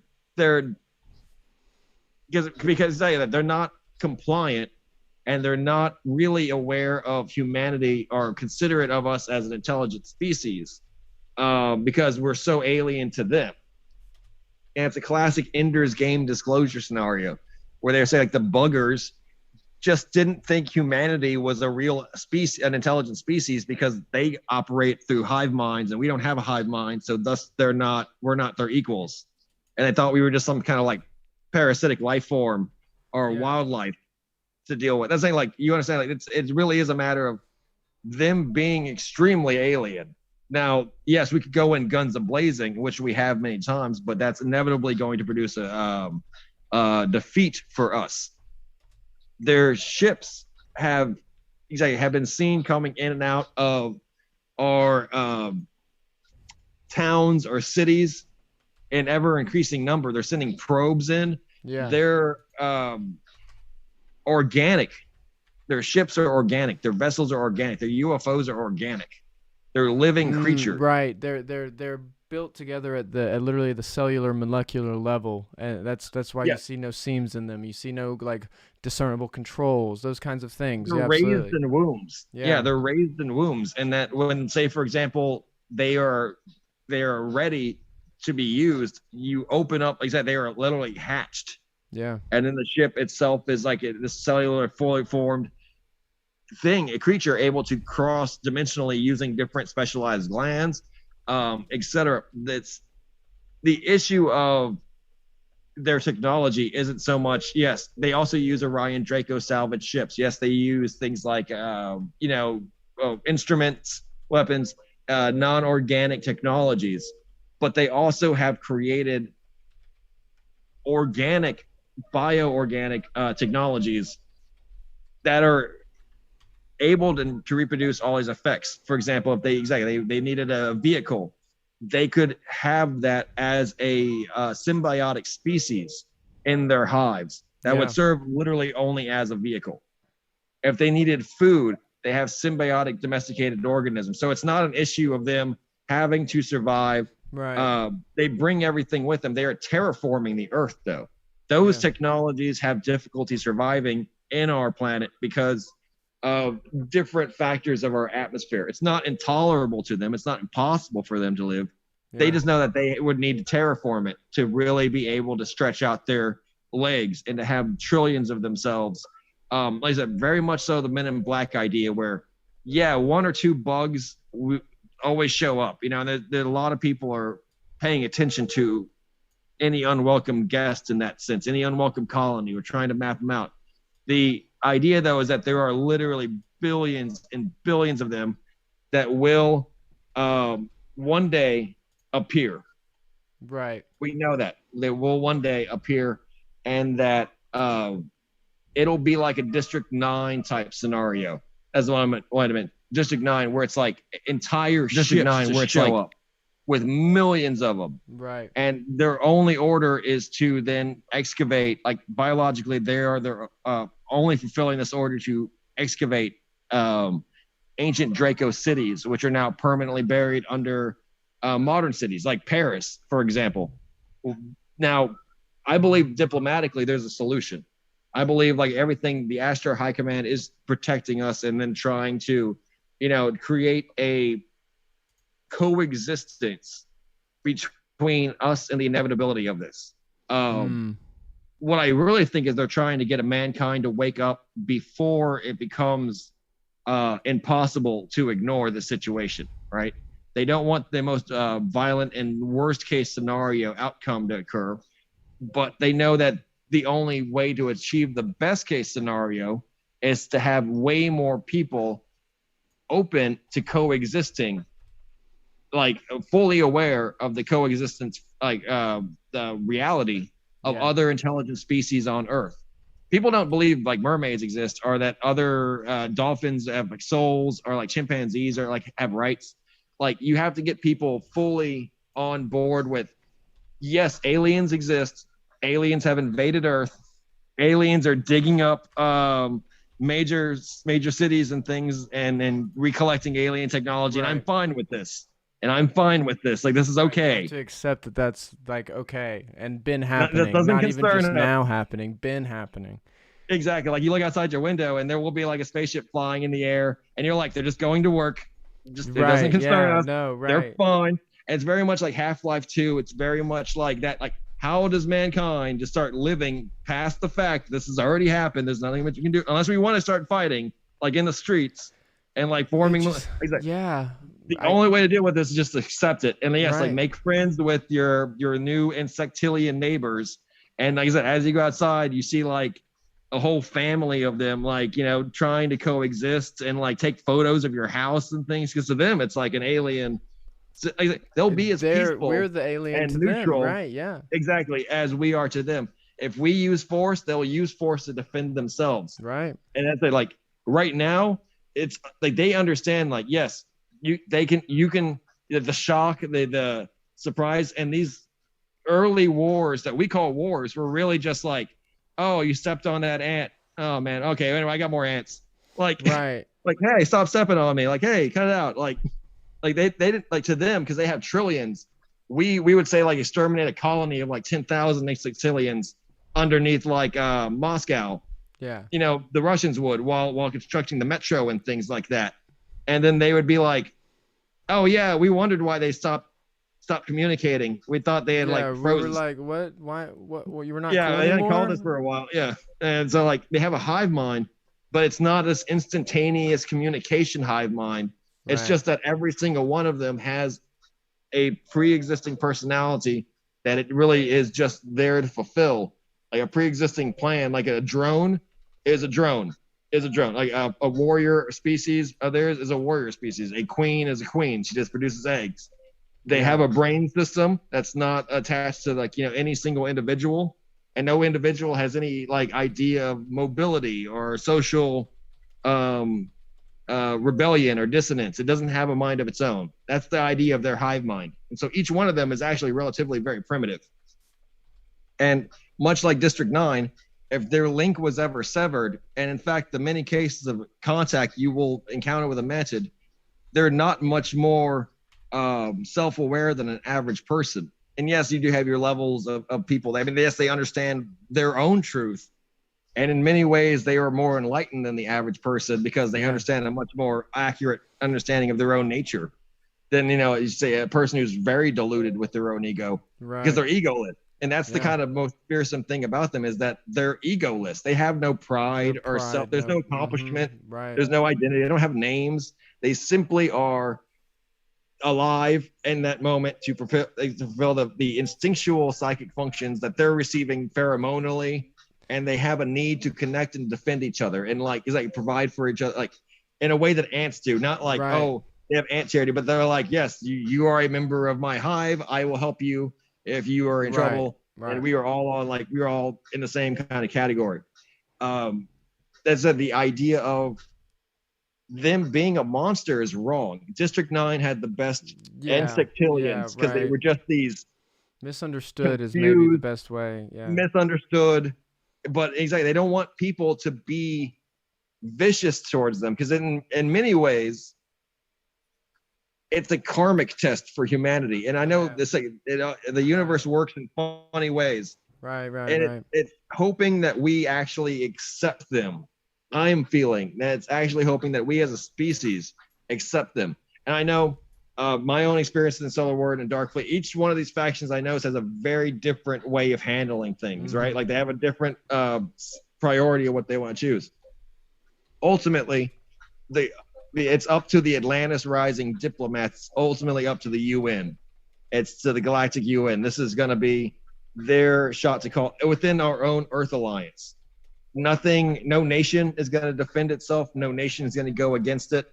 The whole idea of the New World Order is set up to create this lockstep discipline. Now, as I said, like, if it happens, and you can say the United States isn't going to tolerate that, or China's not going to accept that. China's going to go to no. The orders will come from the Atlantis Rising Government Group, the UN, that's in Astana, Kazakhstan right now, or the capital of Turkmenistan. Those are the real elites that will choose, that will decide strategically what our options are going to be, what our actions are going to be. And like I said, a lot of this is VR. A lot of it explains the My Labs of the super soldiers.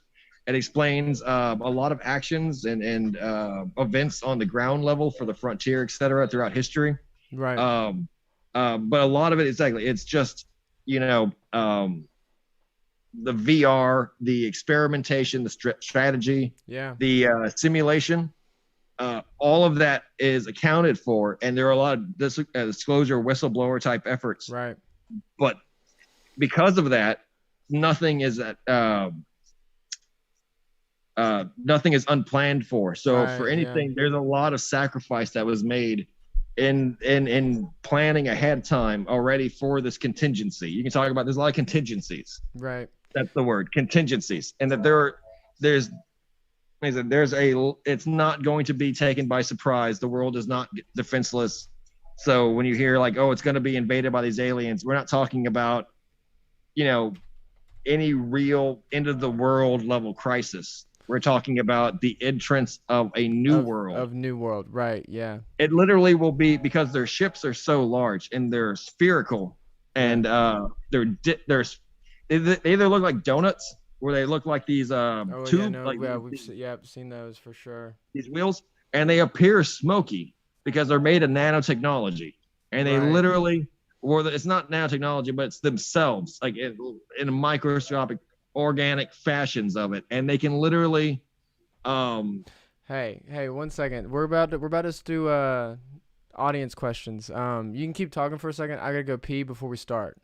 Oh, no problem. I'm sure they're gonna love to listen to you finish talking about those ships and stuff. So let's keep going. I'll talk about the ships until you return. Yeah, no problem. But yeah, the ships themselves are assembled out of smaller individually, cable interlinking components, basically.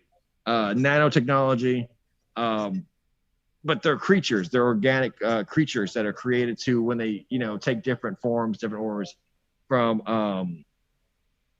their purpose, basically. If it's a shipment for, atmospheric travel, it'll take the shape of an aerodynamic ship. If it's meant for interdimensional travel, it'll take the shape best suited to protect itself, its occupants.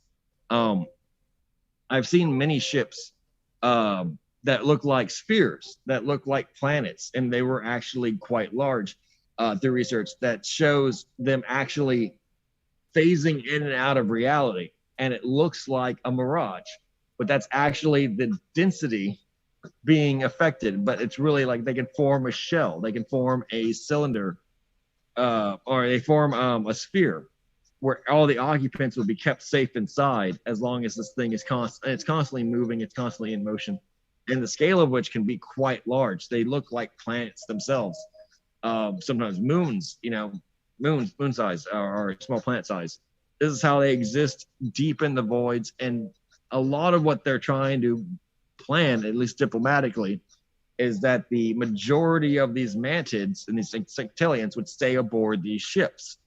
That out of the populations in the trillions that will arrive, they are trying to negotiate terms for the percentage of insectilians that are going to arrive on Earth and disrupt daily life, to invade our daily life, regardless if it's violent or not, because our population of 7 billion will increase by this time maybe to 9, 10 billion, right? They'll still be able to outnumber that with each ship that appears. And so they want to keep, the Astro High Command is trying to prevent that by creating a shield around the Earth. The shield around the Earth will keep the majority of the insectilians in orbit, floating around these cities. And by that, I mean 90% of the trillions that show up will never really be allowed to land or live on Earth, but they will be there, kind of escorted, kept at arm's reach and kept with a gun on them by the Solar Warden, by the Earth Alliance, by Darkfleet, while the actual people on the ground, the mantids on the ground, will be escorted and taken care of by the ICC, which is the mining high technology group. So even they're hoping to make it really efficient, so that it's not like they are District 9 level, disorganized, destitute, derelict type technology or ships, that everything is really, kept away from the Earth before it gets to that level. They want to make it more secure. They want to make it more secure, where every single mantid that does descend to Earth is, audited, given a number, given maybe an escort, a chaperone, etc.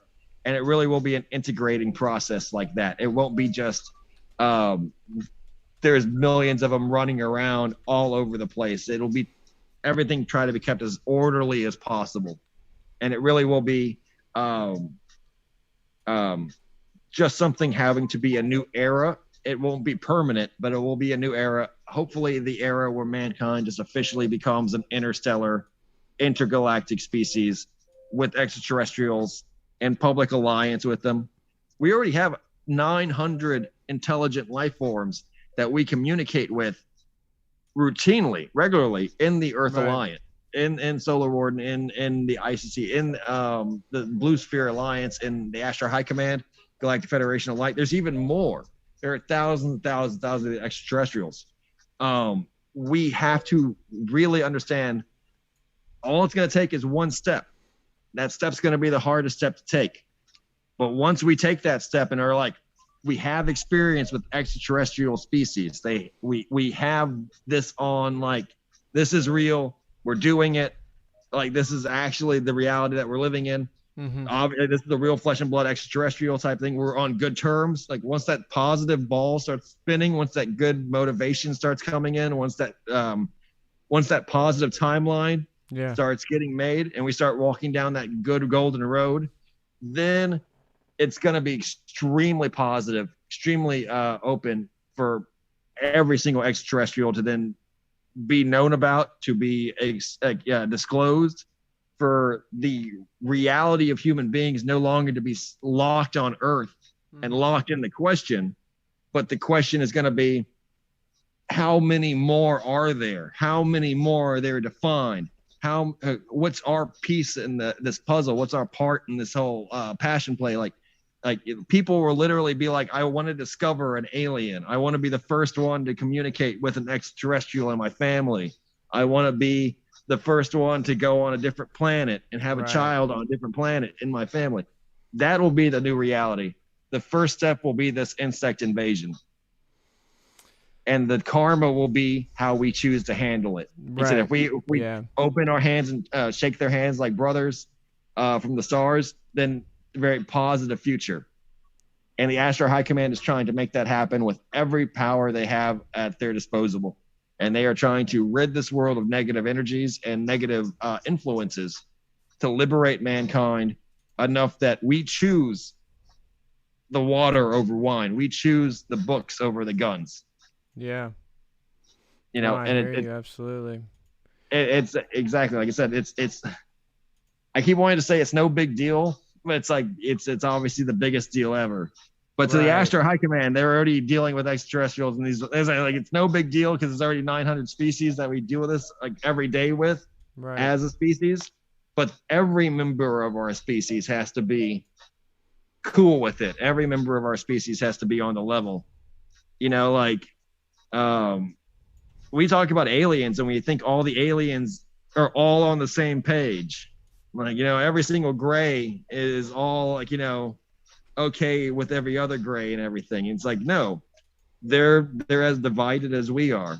Yeah. But we're actually needing to be the achieve our potential and be better than even they are by being more aware and being more enlightened, you know, and to treat the world with a lot more intelligence than even they do.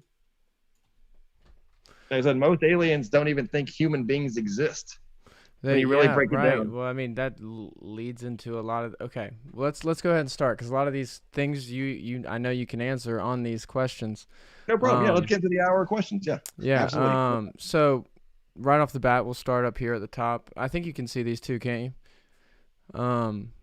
Do you think that we're about to get med beds? That kind of not just 0-point energy technology, but next generation medical technology? Yes, I absolutely do think we're going to get that. I think we have it now. I think the publicly, reality, I guess, is really the question. Well, the reality of the medical world as it is nightmarish. Yeah, I know. For everyone involved. Yeah. And it can't continue that way. So there will be obviously a lot more, and I hope the reason for the med beds, let's break it down. The science already exists. The science has been known about for hundreds of years. There's places that it's used publicly, like I'm seeing Holland, and there's people publicly getting into that industry in Canada and things like that. But why it's not taken off just because it's suppressed? Yes. Say, for example, it uses rife, what they call rife microwave waves, RIFE. Right. And it uses orgone energy. It uses ultrasound. It uses a lot of like UV light type treatment. that if you would actually know as a public that are nearly free to use, right? Basically free to use. Yeah. And they are almost 100% effective and 100% safe with no side effects. And then you look at the monolithic big pharma, corrupt for-profit medical system that's Western medicine. And then you realize that med pods, we're just about to get med pods. They've just found ways to profit off of med pods. They just found ways. Yeah, no, that's been the reason. That's been the holdup, Control the med pod industry. Yeah, you're right. And that all the med pod science, you can make a med pod in your garage.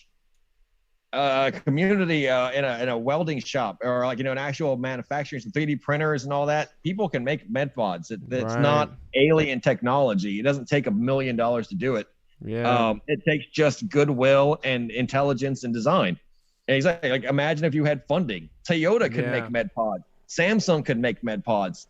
And they could just have med pod stores where you just go in and sit in like a tanning booth, because ultimately it's just a big tanning booth.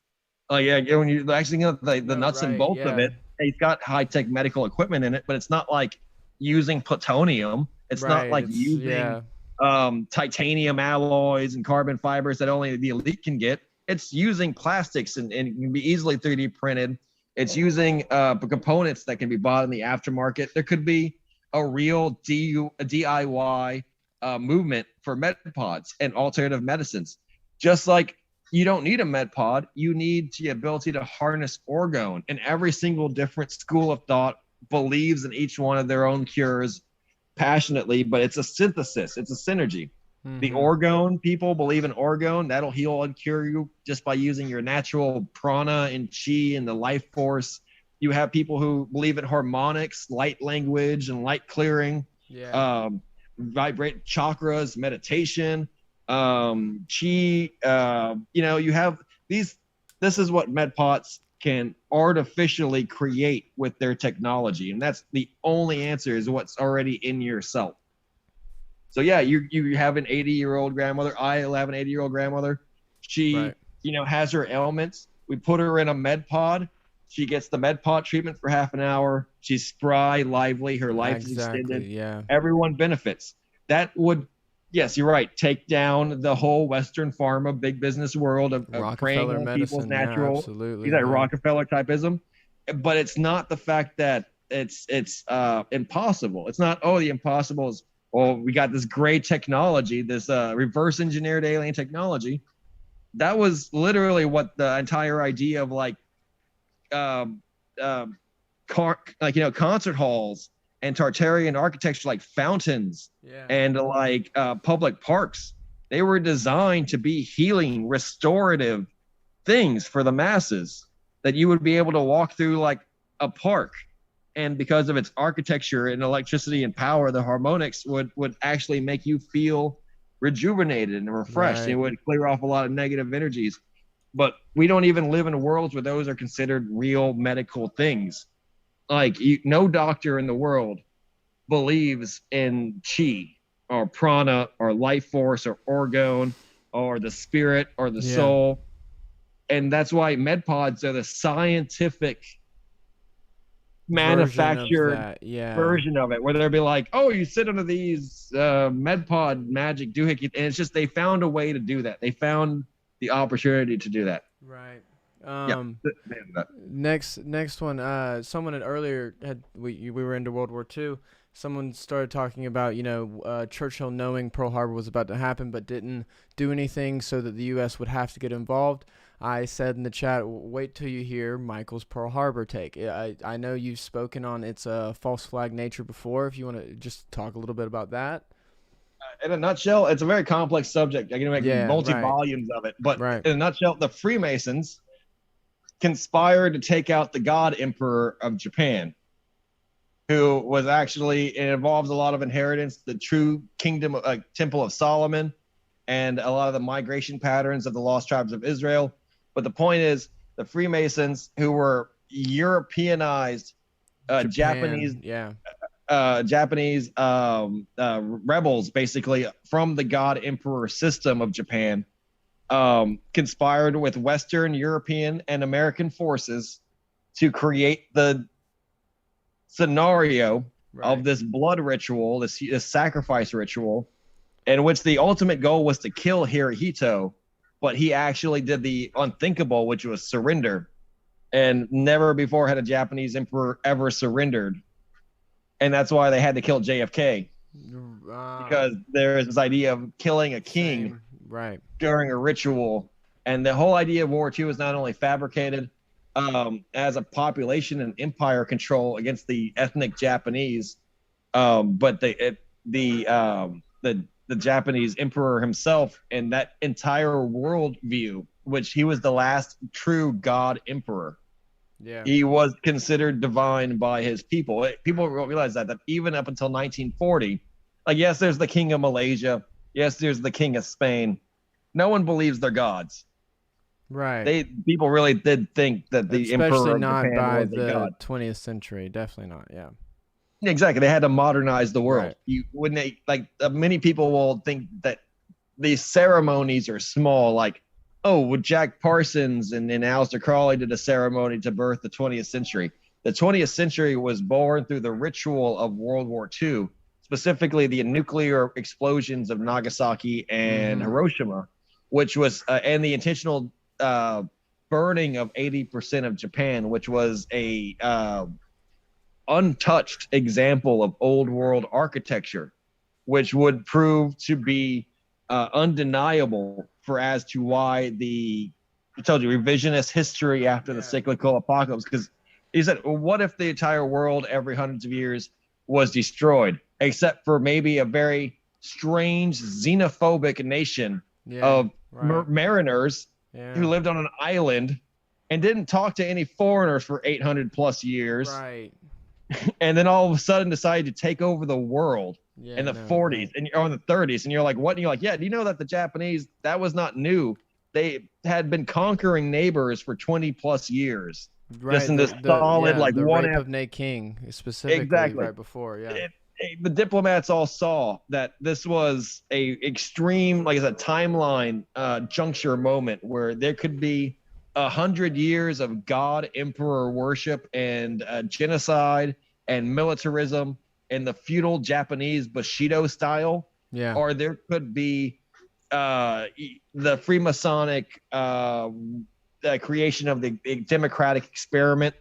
And that's why America literally rebuilt Japan in the 1950s. It was a period called the Reconstruction. Yeah. I was saying, like, you understand, like, there's the whole idea that we burnt down Japan and rebuilt it and gave them modern industry and gave them modernity.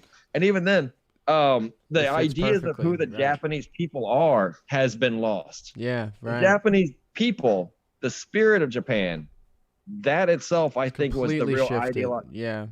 Yeah, the ideological shift, the destruction of the Bushido, destruction of the samurai class. If you watched the movie Last Samurai, basically that, where they were different. Yeah. They were different in a way that the modern world couldn't allow to survive. And a lot of, like I said, a lot of it is, people think Asia, they think, no, they were very westernized. They spoke English. They traveled to America. They wore Western clothing. They knew that there was, like I said, that was when the emperor was destroying his own samurai class. And then his own military people were like, we got to take out the emperor. The only reason this existed is because they were loyal to this ideology of the emperor. And there's a reason. America, I know it sounds strange. America is supposed to be ideologically opposed to kings and queens, but we have an alliance with the Queen of England, and we allow that to happen. Yeah. Because we know it's not true. We know it's kind of this false figurehead. It's a very complex relationship with it, but we are ideologically opposed to absolute supreme rulers from our connection to the Earth Alliance. And there's a lot of strange shit involved with the Dark Fleet, Japan too. The whole idea of a lot of Japanese went with the Dark Fleet, went with the Notwaffen. Mm-hmm. And then because they saw the writing on the wall. And so it's a very complex issue, but a lot of what we know, crisis actors. A lot of what we know was literally filmed by Hollywood, for Hollywood, and the people that, and I mean the battle scenes, Iwo Jima, Taipei, all of that. the Solomon Islands. Yeah. All of it was fake. It's all hoaxed, and they didn't really. You think they sent a cameraman on the first wave of marine invasion of Okinawa ahead of the Marines. ahead of guys? Yeah, right. Exactly. You think they would actually show the American public shores of killed and drowned Americans? Right. No, I get what. Yeah, absolutely. I mean, Like, fear porn. Like, oh, we're gonna be honest thing. for a second. Yeah, and that this is gonna really inspire Americans back home is to watch like GIs with their legs and guts hanging out and like blowing off, like, you know, burned up, and then show like Americans burning Japanese people alive in their holes. That was a very heavy-handed false flag, and I mean heavy-handed in a way that. Yeah, it did use real people. It used real. Those were real corpses. Yeah, because it used real corpses. It used the real like battlefields themselves, but it would replay and recreate the actual battles. It didn't allow any truth to come out. It's the biggest pill to swallow. Yeah. Is the holy war pill. There are 3 holy wars in American history that never happened, and people will die defending them because everything they've been told has been told to and believe these 3 wars: the Civil War, World War I, World War II. Right. Did not happen the way people think it did. No, not at all. And then you can go into the smaller ones like Vietnam, the Desert Storm. No war happened exactly like people think it did. Yeah. Or for the reasons why, or they were never shown the truth. No footage has ever come back or existed unless you really get an insider like source from it. Or see like an actual disclosure, like live leak level stuff. Even then, it's very deep state. Even then, it's very controlled because they can always they have most of the military apparatus censoring specifically real shit from real war zones. Right. Move on to the next one. You ever heard of John Chang, the Qui-Gon master making fire with energy? What are your thoughts on him? Yeah, that's absolutely real. The Qui-Gon chi energy, prana. The truth of the world is that for what we know as these ancient mystics, martial arts, that's the truth. That's true force that people can connect with, that will help them ascend, that will retain their demigod-like powers. The power of Lucifer is in our hands. That's a real thing because we can produce electricity and piezoelectric electricity, bioelectricity, biomagnetism, heat.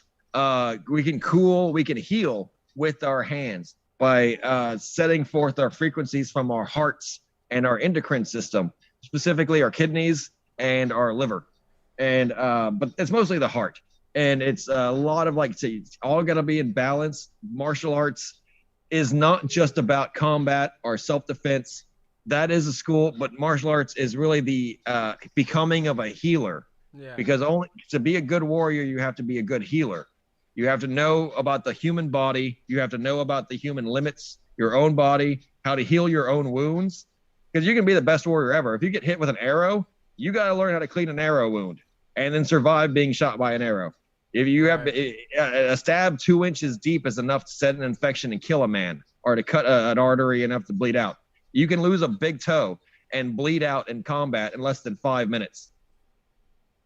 And I'm saying, like, there's no amount of push-ups you can do just thinking it's a purely physical brawn thing. It's all about brain, spirit, practice. At the same time, men have in the zone survived dozens of gunshots, have had arms severed, and then continued after. Yeah, right. Single mothers have lifted entire cars to save children underneath them. Yeah. You understand, like the Qigong prana energy will unlock that superhuman phase of reality. They're trying to do it genetically, where people are just born like that. But the process is achievable by literally anyone. It requires just health, detoxification, and I said a lot of people have tied this into mystic traditions, but people need to realize there is no separation of the soul and the body. The body and the soul, for better or worse, are connected. So the strength of the soul is the strength of the body, and the strength of the body is the strength of the soul.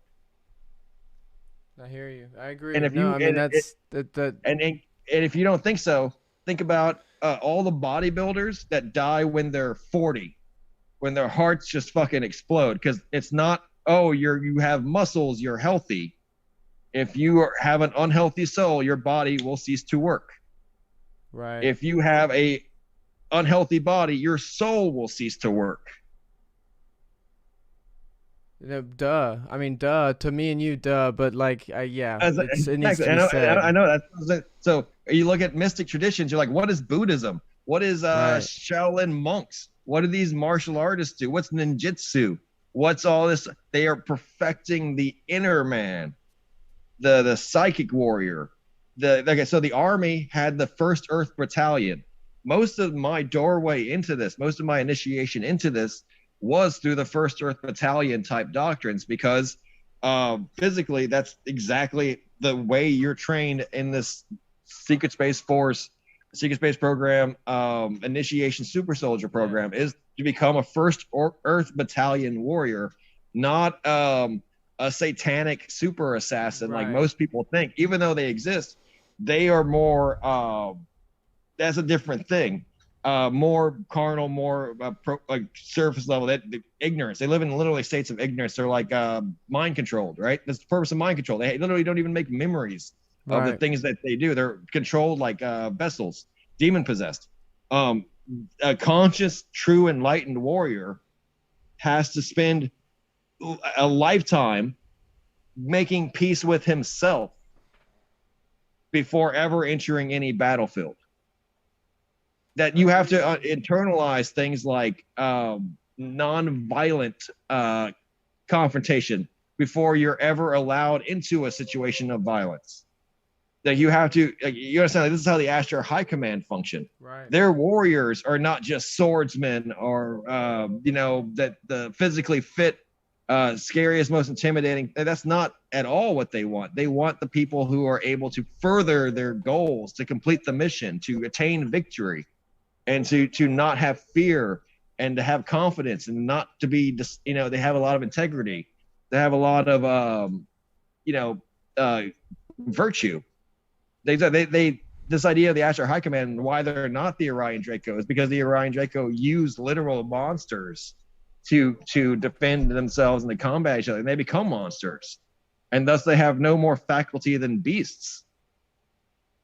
And that's the thing. Like, they live as passionate, intelligent energy, but it's like the will to kill and like the will to like devour and like to dominate, not like the will to protect or the will to defend. And yes, you can use violence in those two things, but if you need that explained to you, then I mean, you're at a very disadvantaged state. You have to be very initiated to even understand this, that yes, I can kill to protect those that I love or to protect myself, but only if I am doing good and not deserving of death. It's not like you have to ask, like, there's a whole Bhagavad Gita, the Bhagavad Gita, the whole sermon is the whole book basically is a battlefield where the god Vishnu is trying to build the confidence of one of his warriors on the astral plane to justify why they're gonna have to fight and kill. And the warrior's like, I don't want to kill these enemies. They are good like they're powerful, respectful demigods in their own right. I don't think I'm worthy to go out and kill these people. And he's like, yes, you are, because you're fighting for me, which I am the ultimate version of good. Vishnu and the spirit of you. But he's trying to morally and ethically justify the battle in heaven.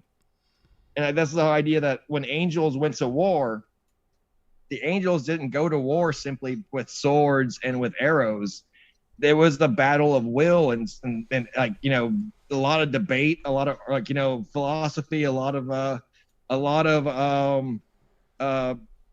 mind, like, a lot of shit like that, like abstract level mind game stuff. Like, it wasn't literally like I have a sword and we're gonna duke it out and like see who's the supreme fighter, and that's gonna make right. Like, whoever wins is gonna be able to decide it. On a spiritual level, on an astral level, it really does matter if you are in the zone of alignment with the supreme source of truth and light. And that's what they're saying, is that It's a matter of the light battling the darkness. Yeah. And the darkness is trying to make more darkness. It's not trying to put out the light. You know, the darkness is forever running from the light. Yeah.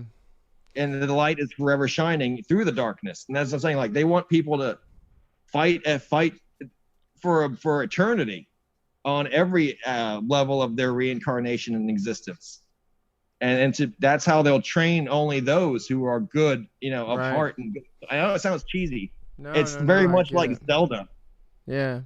Link. There's always an eternal link. There's always an eternal link trying to fight Ganon. No matter what reincarnation or timeline or reality, there's the Triforce. There's good, the power, or the brave, and the wise. Right.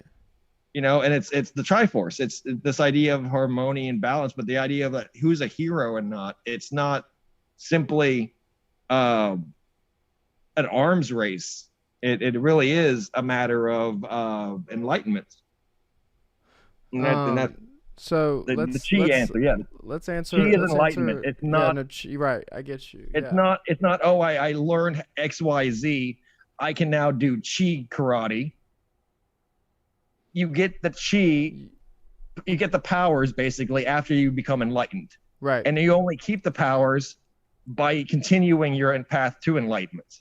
Yeah. Yes, it's absolutely correct. But there is a very famous example where a man lost his ability to do so after giving into the temptations of the world, showing off.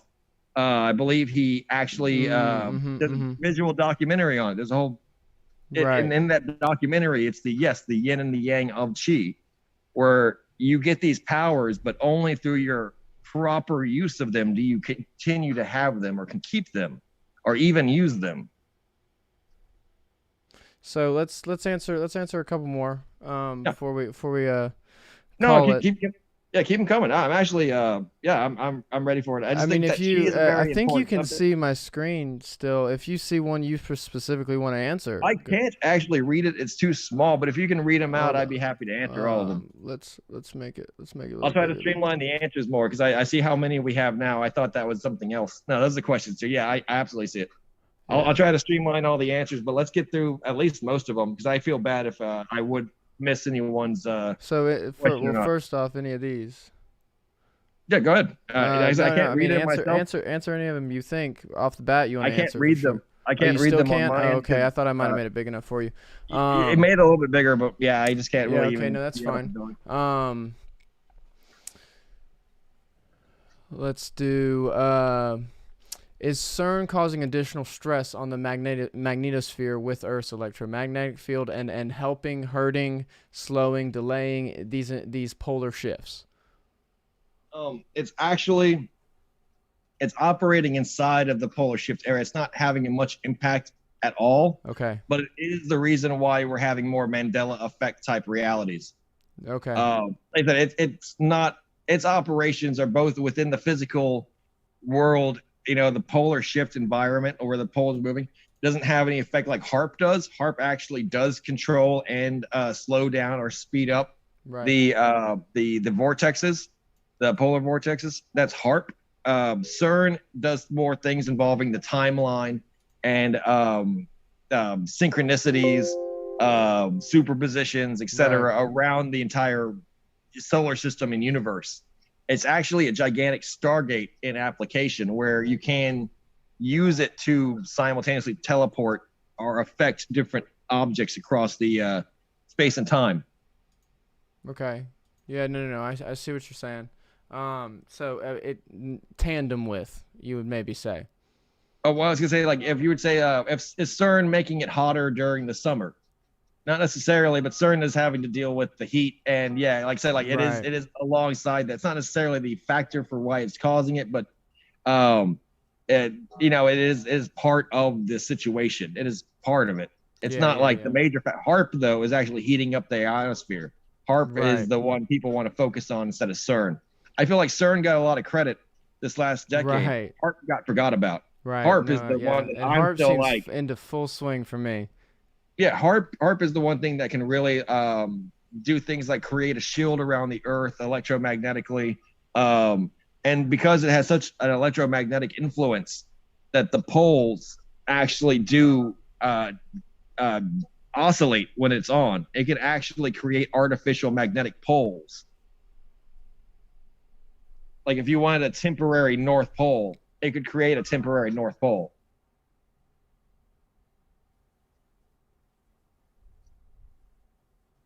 Hold on, sorry, I had to reply to Dave real quick. Oh, no problem. Yeah. With I hope everything's doing good on his end. here's a good one. And one I definitely wanted to make sure I asked you. With all of this info, how does someone keep themselves mentally stable? How do you feel? Do you have to do anything like take steps back and give yourself perspective? Like, that's a very individualized question, and like I said, it's always circumstantial to the individual who's answering it. Like you find your own truths to that question. Everyone's gonna have a different answer to it.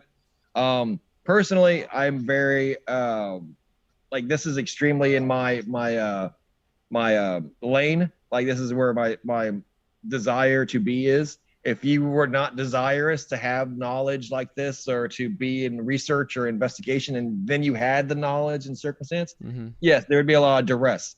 I'm a citizen journalist. I am someone who wants to speak the truth and speak my own experience and, deliver my research. Like I said, I have education, higher education. I have military experience. I am not unprepared. I have the personal tools to deal with stress, psychology, mentally, the internet, etc. I can reach out. I can help stabilize myself and find a balance and middle ground. Yes, there are pressures. Yes, there is a lot of stigma. Yes, there's a lot of real world consequence. Yeah. I've lost most of every normal, quote unquote, normal acquaintance or friend or relationship I've had. Yes, I've lost basically any chance to reintegrate into the world, being initiated, against their will. That I don't see ever returning to the quote unquote normal everyday rat race of society. But people say that is proof of insanity, and I think that's proof of sanity.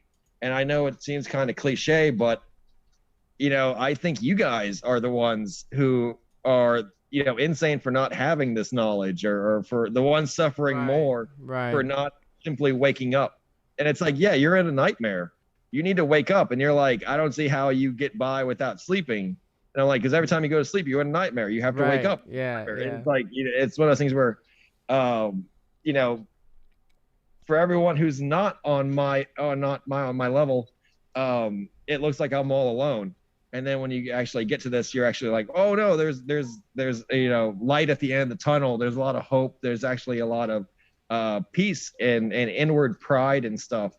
And like I'm not like quote unquote succeeding by any metric of the game, of the system. Like I had $20 the entire month, and I spent $10 of that yesterday to eat Chinese food, and that was the big spender moment of my entire month.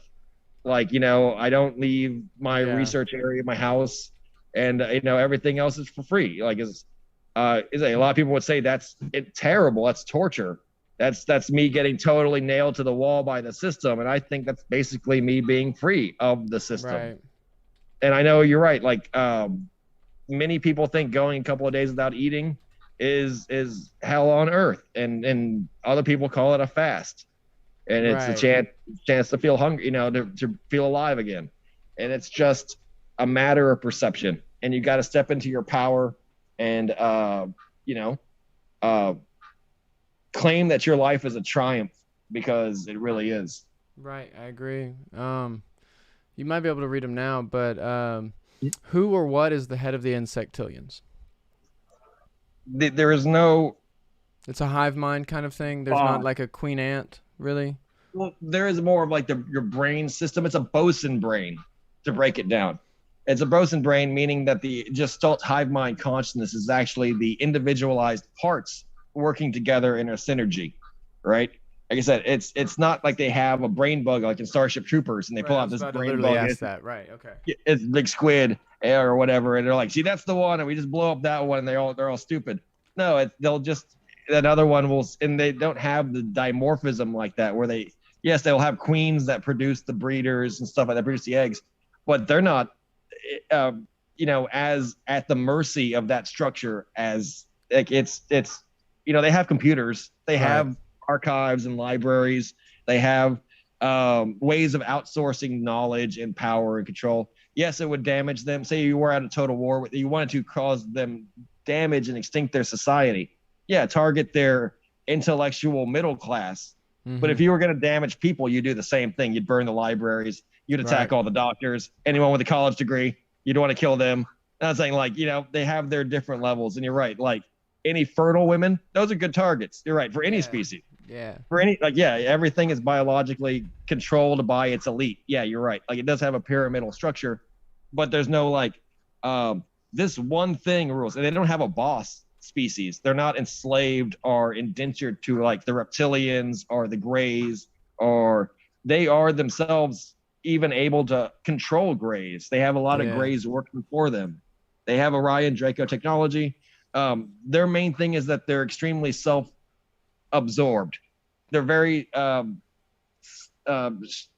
shallow-minded as a species individually. Even their deepest and most philosophical thinkers and the most intelligent members of the species focus only on their own survival and only on the survival of the hive and of the species. Thus, like I said, they don't consider human beings to be a threat unless we demonstrate that we are. And even then, they don't even consider us to be equals unless we demonstrate the same competition or motivation in our society as they do, because that's their entire society. They're basically, to them, the only intelligent life in existence. And they're the way they were described by the Astro High Command, who were informing me about this, they live in miserable spiritual worlds. For the most part, like I said, they're as unenlightened as the average human being. And it doesn't really matter who's in charge or directing their entire species. The species itself is in darkness. The species itself is like non-existent on the spiritual and astral world. There may be trillions of them, but if, like I said, if you looked at like a map of the night and you saw lights and the stars were human beings that were enlightened or enlightened spirits, they wouldn't show because most of it is dark. Like, most of it moves in the shadow, as they call it, the world of shades, Shelob, and basically, they only exist in this 3D world, and they don't have what we consider souls or anything. So it's not like they have a spiritual divine master. There's no mantid god in the astral realm. There's no higher dimensional mantids or insect locusts. It's literally they are ants. They are like ants. I agree. No, I hear you. Like, nothing controls ants. Like, if you said, like, what controls all the ants? Right. Technically, each one has their own queen, and they all, like I said, it's an innate sense of purpose, of direction. Yeah. And not every hive is it. But if you look at the real fine details, you're like, ants are more concerned with other ants and the activities of their own hive more than they are of anything else in the universe. Right. Like, there's not like an ant centralized authority, but all ants are either in competition or only thinking about other ant type shit. They have no real universal view of reality beyond you're an ant and this is it. So yeah. So have you? I was just gonna go to the next question. You ever heard of Kim Gogan or Malachi Z. York? Thoughts on either of those as people? Let me see the spelling of those. Hold on one second. Kim Gogan, and no, I have not actually heard of either of those. Okay. No, I'm sorry. I save that and I guess send it to me and I'll do some research on it. No, that's what I was gonna do. We can definitely talk about that next time. No problem. Yeah. Let's get to the next point. When is the insect invasion due to occur? In your like opinion? I said, it currently already happened and it's happening. They're not on our timeline and they move interdimensionally. So their first scouts arrived here hundreds of years ago. They were discovered. The first colonies were discovered in Russia and in Europe, Eastern Europe, in the 1910s, 1920s. Okay. They were discovered in Antarctica during the first Antarctica expeditions in different colonies. They were discovered in Asia and South America. They're distributed globally. They're only an extremely small percentage of their real population. And if the real population is inevitably moving toward, these are the very first vanguard fleet. So if you want to distinguish between invasion as first contact, they've already sent their scouts. They've already sent their their first people to get the intel and to start terraforming. They are waiting the full arrival, and their full arrival may be as soon as 10 years or within the next 10 years. 2022 is the next passing of Nibiru. That's a very important date. 2022 is the Freemasonic doomsday, actually, in most literature. In most occult literature and the Freemasons produce will mention 2022 as the passing of Nibiru, and so thus maybe another plasmological storm, known as the Adam and Eve cyclical apocalypse.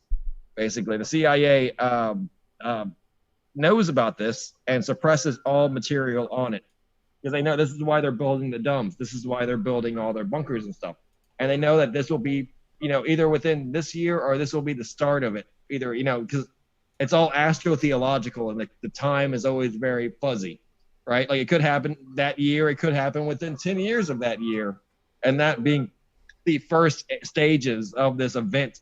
The event itself may take 50 years, 100 years for them to finally phase into reality, but it will happen within this next century because it's already happened within the last century.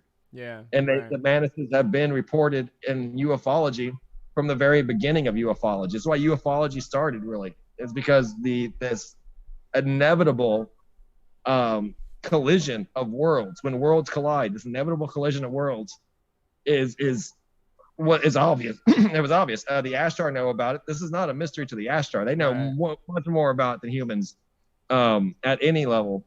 And they're just kind of feeding humanity information to kind of prepare it. And there's also, for example, communications going on between members of the mantid species and Earth. It's not all by surprise. A lot of it is just being planned for the inevitability of, like I said, the contingency of this occurrence.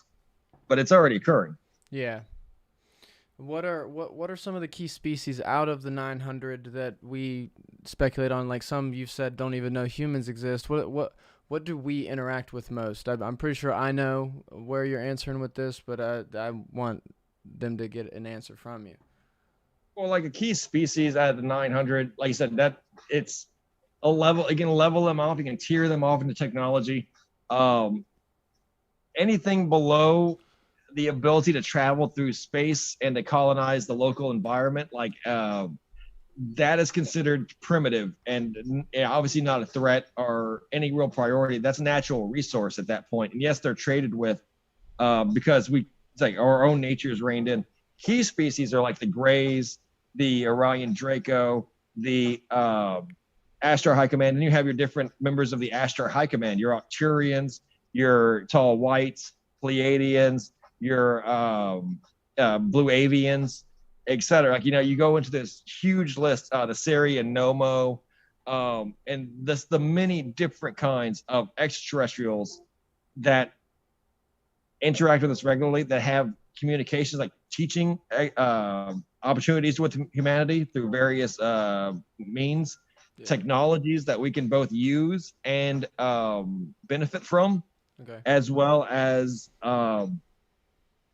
contributions of our own to make to them.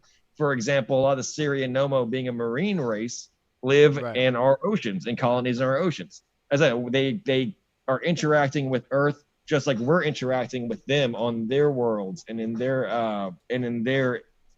outer space type environments, colonies, ships, trade, etc. Everyone's a valuable trading partner. Now, in terms of actual importance, there are entire species where we are developing their society. They are hiring us and buying our technology, buying our materials, dealing with human engineers to lift them, to uplift them into higher levels of society and technology. Those are incredibly useful to us, are important to us, because then we get to be sovereign over them. Just like how the Ashtar High Command is sovereign onto us, we are beginning to be sovereign onto extraterrestrials. and in many times using them to fill out services and employ them and initiate them into Solar Warden, the ICC, or Notwaffen, or frontier type forces. Like I said, it's not super common to have mixed crews, but it is common to have Solar Warden vessels operated and entirely piloted by extraterrestrials that we are training how to do these things, just like we were trained how to do these things, right? And it seems very sudden and early, but it actually is kind of getting the jump in priority of it. We're taking to the responsibility. But yeah, there's not entire armadas or fleets, but yes, there are, for example, aliens or extraterrestrials being they're apprentices to mankind. That mankind has lordship over, sovereignty over, and authority over in a very colonial type way. And that I think that's the more important and less talked about aspect of extraterrestrial contact. Everyone thinks the extraterrestrial contact that's superior to us is more important. And I think we need to focus on the life that we are not discovering, but we are uplifting. We are the ones actually being the superior aliens too. And it very much is very, very, very interesting. Yeah. But they said it's 900 species. There's a lot. Everyone's important for different reasons. There are dangerous extraterrestrials that are just physically dangerous. There are extraterrestrials that are extremely beneficial. And that kind of borders on the idea that we become poachers of them. We're enslaving them. We're taking over their world. That thing, like we have the extraterrestrials that we fear, and that also the extraterrestrials fear us because of what they offer us and how much we want them and covet them. And it's very much like imagine if there was a species of porcine extraterrestrial that's intelligent as a man but delicious as any bacon or pig you could ever imagine. And in men's lust and hearts, eventually we just start eating them, and we can't stop ourselves. And it's just we entice them aboard our ships with promises, but it's just another repeat of the alien abduction phenomenon where we're just harvesting them in this abusive system. I'm saying, like, that's really a very interesting aspect of the whole Solar Warden Earth Alliance space opera that's really going on. Is yes, sometimes you eat the bear and sometimes you are the bear, and it's like sometimes you're afraid of the monster and sometimes you actually are the monster. So it really kind of boils down to that. The Galactic Federation, just real quick too. Actually, we'll do Russia first. You had once said, someone quotes you at one point saying Russia is being colonized by an ET race. Which one? What for? Currently, right now, they're giving a lot of their territory and land to the Orion Draco, who are returning to Earth in a allied capacity, who are actually on good diplomatic terms with the Earth Alliance, with the Solar Warden, and with the Astro High Command, who have kind of revoked their militaristic angle. They're in a peace, an armistice, and are actually giving their services to the Astro High Command and the Earth Alliance in their attempt to disarm a lot of the doomsday devices and booby traps, for lack of a better word, that were the Orion Draco's last line of defense. Because while the Orion Draco were being purged, that were the last defenders of their empire on Earth, so they left a lot of technology that was inherently meant to entice humanity so that we could set off, when we entered it without authority, without the permission, initiate a lot of doomsday scenarios. It would affect our climate. It would set off a lot of nuclear explosions, etc. Really basically create a wasteland and destruction across the world as a suicidal, dead man switch. They were kept alive for so long because it was exactly that. It was a dead man switch. And when the last Orion Draco died, this entire doomsday situation would take hold and the world would be destroyed, left barren, right? That's why they were kept alive up until this last year, because the methods of stopping this were only just procured in our timeline by the inclusion of these Orion Draco who are friendly. Like I said, I remember contacting Orion Draco in the Atlantis Rising, Right. diplomatic sphere. They were tall, reptilian, serpentine females that were they were white. They were the Blanco Drago, the Royals. They were there to negotiate the terms of peace amongst their particular tribe. And one of those terms of peace was the lands necessary in the colonies in Central Asia. Apparently, this one had deep connections to Central Asia culturally, maybe having priorly existed there. But with these new Draco, the doomsday devices left by the old Draco can't Mm-hmm. operate. They're disarmed. And these new Draco are providing us all the codes, all the secrets, all the engineering necessary to disarm all these deep underground military bases, all these doomsday devices, all these end of the world super weapons and weapons of mass destruction. Right. Things like they would awaken all the kaiju, as seen in the movie The King of All Monsters, that the unlocking of these dragonic forces would spell doom for humanity, massive climate upheaval, massive climate crisis, massive, extermination of mankind, right? Right. This was thwarted, just like that movie, with the arrival of good, friendly dragons.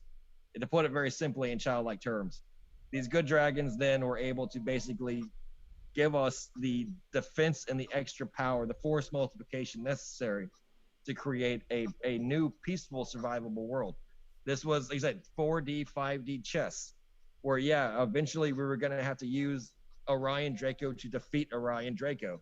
And Right. the lands that they choose to live in, Central Southeast Asia, Central Middle Asia, the central part, Kazakhstan, uh, Turkmenistan, that area around Afghanistan. There's a reason why the United States forces are leaving Afghanistan. It's because these forces are coming in. The species is coming in. They are reclaiming the bunkers that were previously occupied by the United States in Afghanistan. They are occupying the bunkers that were previously occupied by the FSB and the Soviet Union Mm-hmm. and these countries. That there's a reason why these cities look empty on the surface, but underneath they would be filled with tunnels and bunkers of Orion Draco, who are using the cities which were created in these old worlds and just basically turning back on the lights, Right. unlocking the doors, just kicking back on the generators, and starting to live here again. They it's like they have a healthy population in Russia. People talk about the reptilians among us. They are citizens of the earth. They are a member of the Earth Alliance. They keep their own code of keeping secret. And to them, it's a strictly enforced code of secrecy to Mm-hmm. protect the agreements that they had made with our diplomats. Mm-hmm. Individually, do they respect them? Sometimes and sometimes not. Like, people aren't supposed to do drugs. People still do drugs. Do drugs. People won't do drugs openly when they work for the government. It's a type of agreement, right? Like a gentleman's agreement, and a taboo. Reptilians won't do the eye thing in public when the guy's Vladimir Putin. But will the TV host Zana do it for her TV show? Yes, and that's why in Russia you see a lot more open reptilian, um, you know, not infiltration, but a lot of reptilian activity. There are people on Russian TV that do the reptilian eye blink all the time. Yeah. There are videos of soldiers just doing it. There's entire reports of clubs, like musicians, talking about how everyone in the club had glowing eyes, and they were hired as a band to play for this club, but the club was an elite reptilian club. Like, they're doing their best to integrate, but it's very Right. much just like, they know their place, and it's somehow a little bit better than the average person. Like, Yeah. they know, like, yes, they're not supposed to walk around with their tails dragging around and like just touching people with their claws, but they kind of they're here to stay. And this is why that pyramid was seen on RT over Moscow and then the Pentagon. And it was, they're here, they're a part of the earth. They'll police and protect themselves and keep the secret, but yes, we are currently living and coexisting with the reptilians, good reptilians. Not all reptilians are bad. Right. The draconic forces have helped mankind. They really have. Just like people shouldn't be entirely racist against people from other countries just because Yeah. they're from other countries. They're not, like I said, like everyone's different. Like there are good Chinese and bad Chinese. There are good Russians and bad Russians. Just because you're from Russia does not define what you are. And Orion Draco actually do have individual personalities and things like that. So yeah, No, I they, get they you. choose to be good. These are good. These are white Draco. Right. These are for all intents and purposes peaceful Draco. Right. Draco that did not want to ever hurt or destroy in their own history ever really agree with that as a species. Very much a rebel against the majority. That's why they're seeking safekeeping on Earth, because in their own home territory of Jupiter and Mars, they are targeted. They are being attacked by other Orion Draco. He's like millions of Orion Draco are killed in war every day with Yeah. other Draco, with other Right. Orion Draco. Right. They fight amongst themselves It's constantly. not like humans are the only ones fighting amongst themselves, Exactly. right? Exactly. And so they sought safety on Earth, and they'll help Earth by giving us as much information and assistance as possible in defeating the Orion Draco, but only on Earth. They won't tell us secrets of where their bases are, their queens and stuff on other planets, but they'll tell humans exactly where the booby trap is, exactly where the landmine is, and exactly what the combination to the Right. safe is, Yeah. so that we can get into the deep underground military bases and Um. thus prevent the end of Well. the world. Well. I know we could keep going. I know that I could keep going with you. We could literally just keep talking. But it's coming up on 3.5 hours. We've got another interview coming up in a half hour. So I want to go ahead and wrap up. I'm gonna put your Instagram, your YouTube page, anything else you want me to put in the description. I'll send you a short little bio. Just copy and paste it and send it in. And Okay. Yeah, paste yeah, in yeah. this. No, you can send it in the chat right now, if you have it copy pasted, or you can email it to ginzpodcast@gmail.com. I've got that, so I can just put it in the description. Yeah, it's nothing new. It's the same one as Right. last Yeah. time. No, I figure I'll give totally. my conclusion out and everything, so everyone listening out there Yeah. in Go Dream ahead. Language. Beyond Top Secret Text, you can find my YouTube. You can find my podcast on Spotify, Apple Podcast, Breaker, Google, all that. Just search it. You can find the Instagram, the TikTok, the library. All it just takes a little bit of searching. Beyond Top Secret Text, and I'm shadow banned to hell and back at this point. It doesn't show up until you literally type out the entire word, but Beyond Top Secret Texan will always pull up as the first result. And definitely the DuckDuckGo page, that's your best search engine to look up my information. Everyone else shadow bans me and tries to distract you and everything. So don't listen to the algorithm. Go directly to the source. Then you can follow the links through the Instagram, the YouTube pages, etc., to wherever I'm in. And all my collaborations and shows, etc., like that, special guest interviews are all going to be on your podcast, different directories, but all for free for everyone. Exclusive access and everything can be purchased and accessed for only $1 a month at patreon.com / beyond top secret Texan. And that's really all I can say. How to find me. I mean, they're saying if you can't find me after searching Beyond Top Secret Texan, either on YouTube, Instagram, or other than that, or TikTok, then I am officially banned. Exactly. Right. I am officially.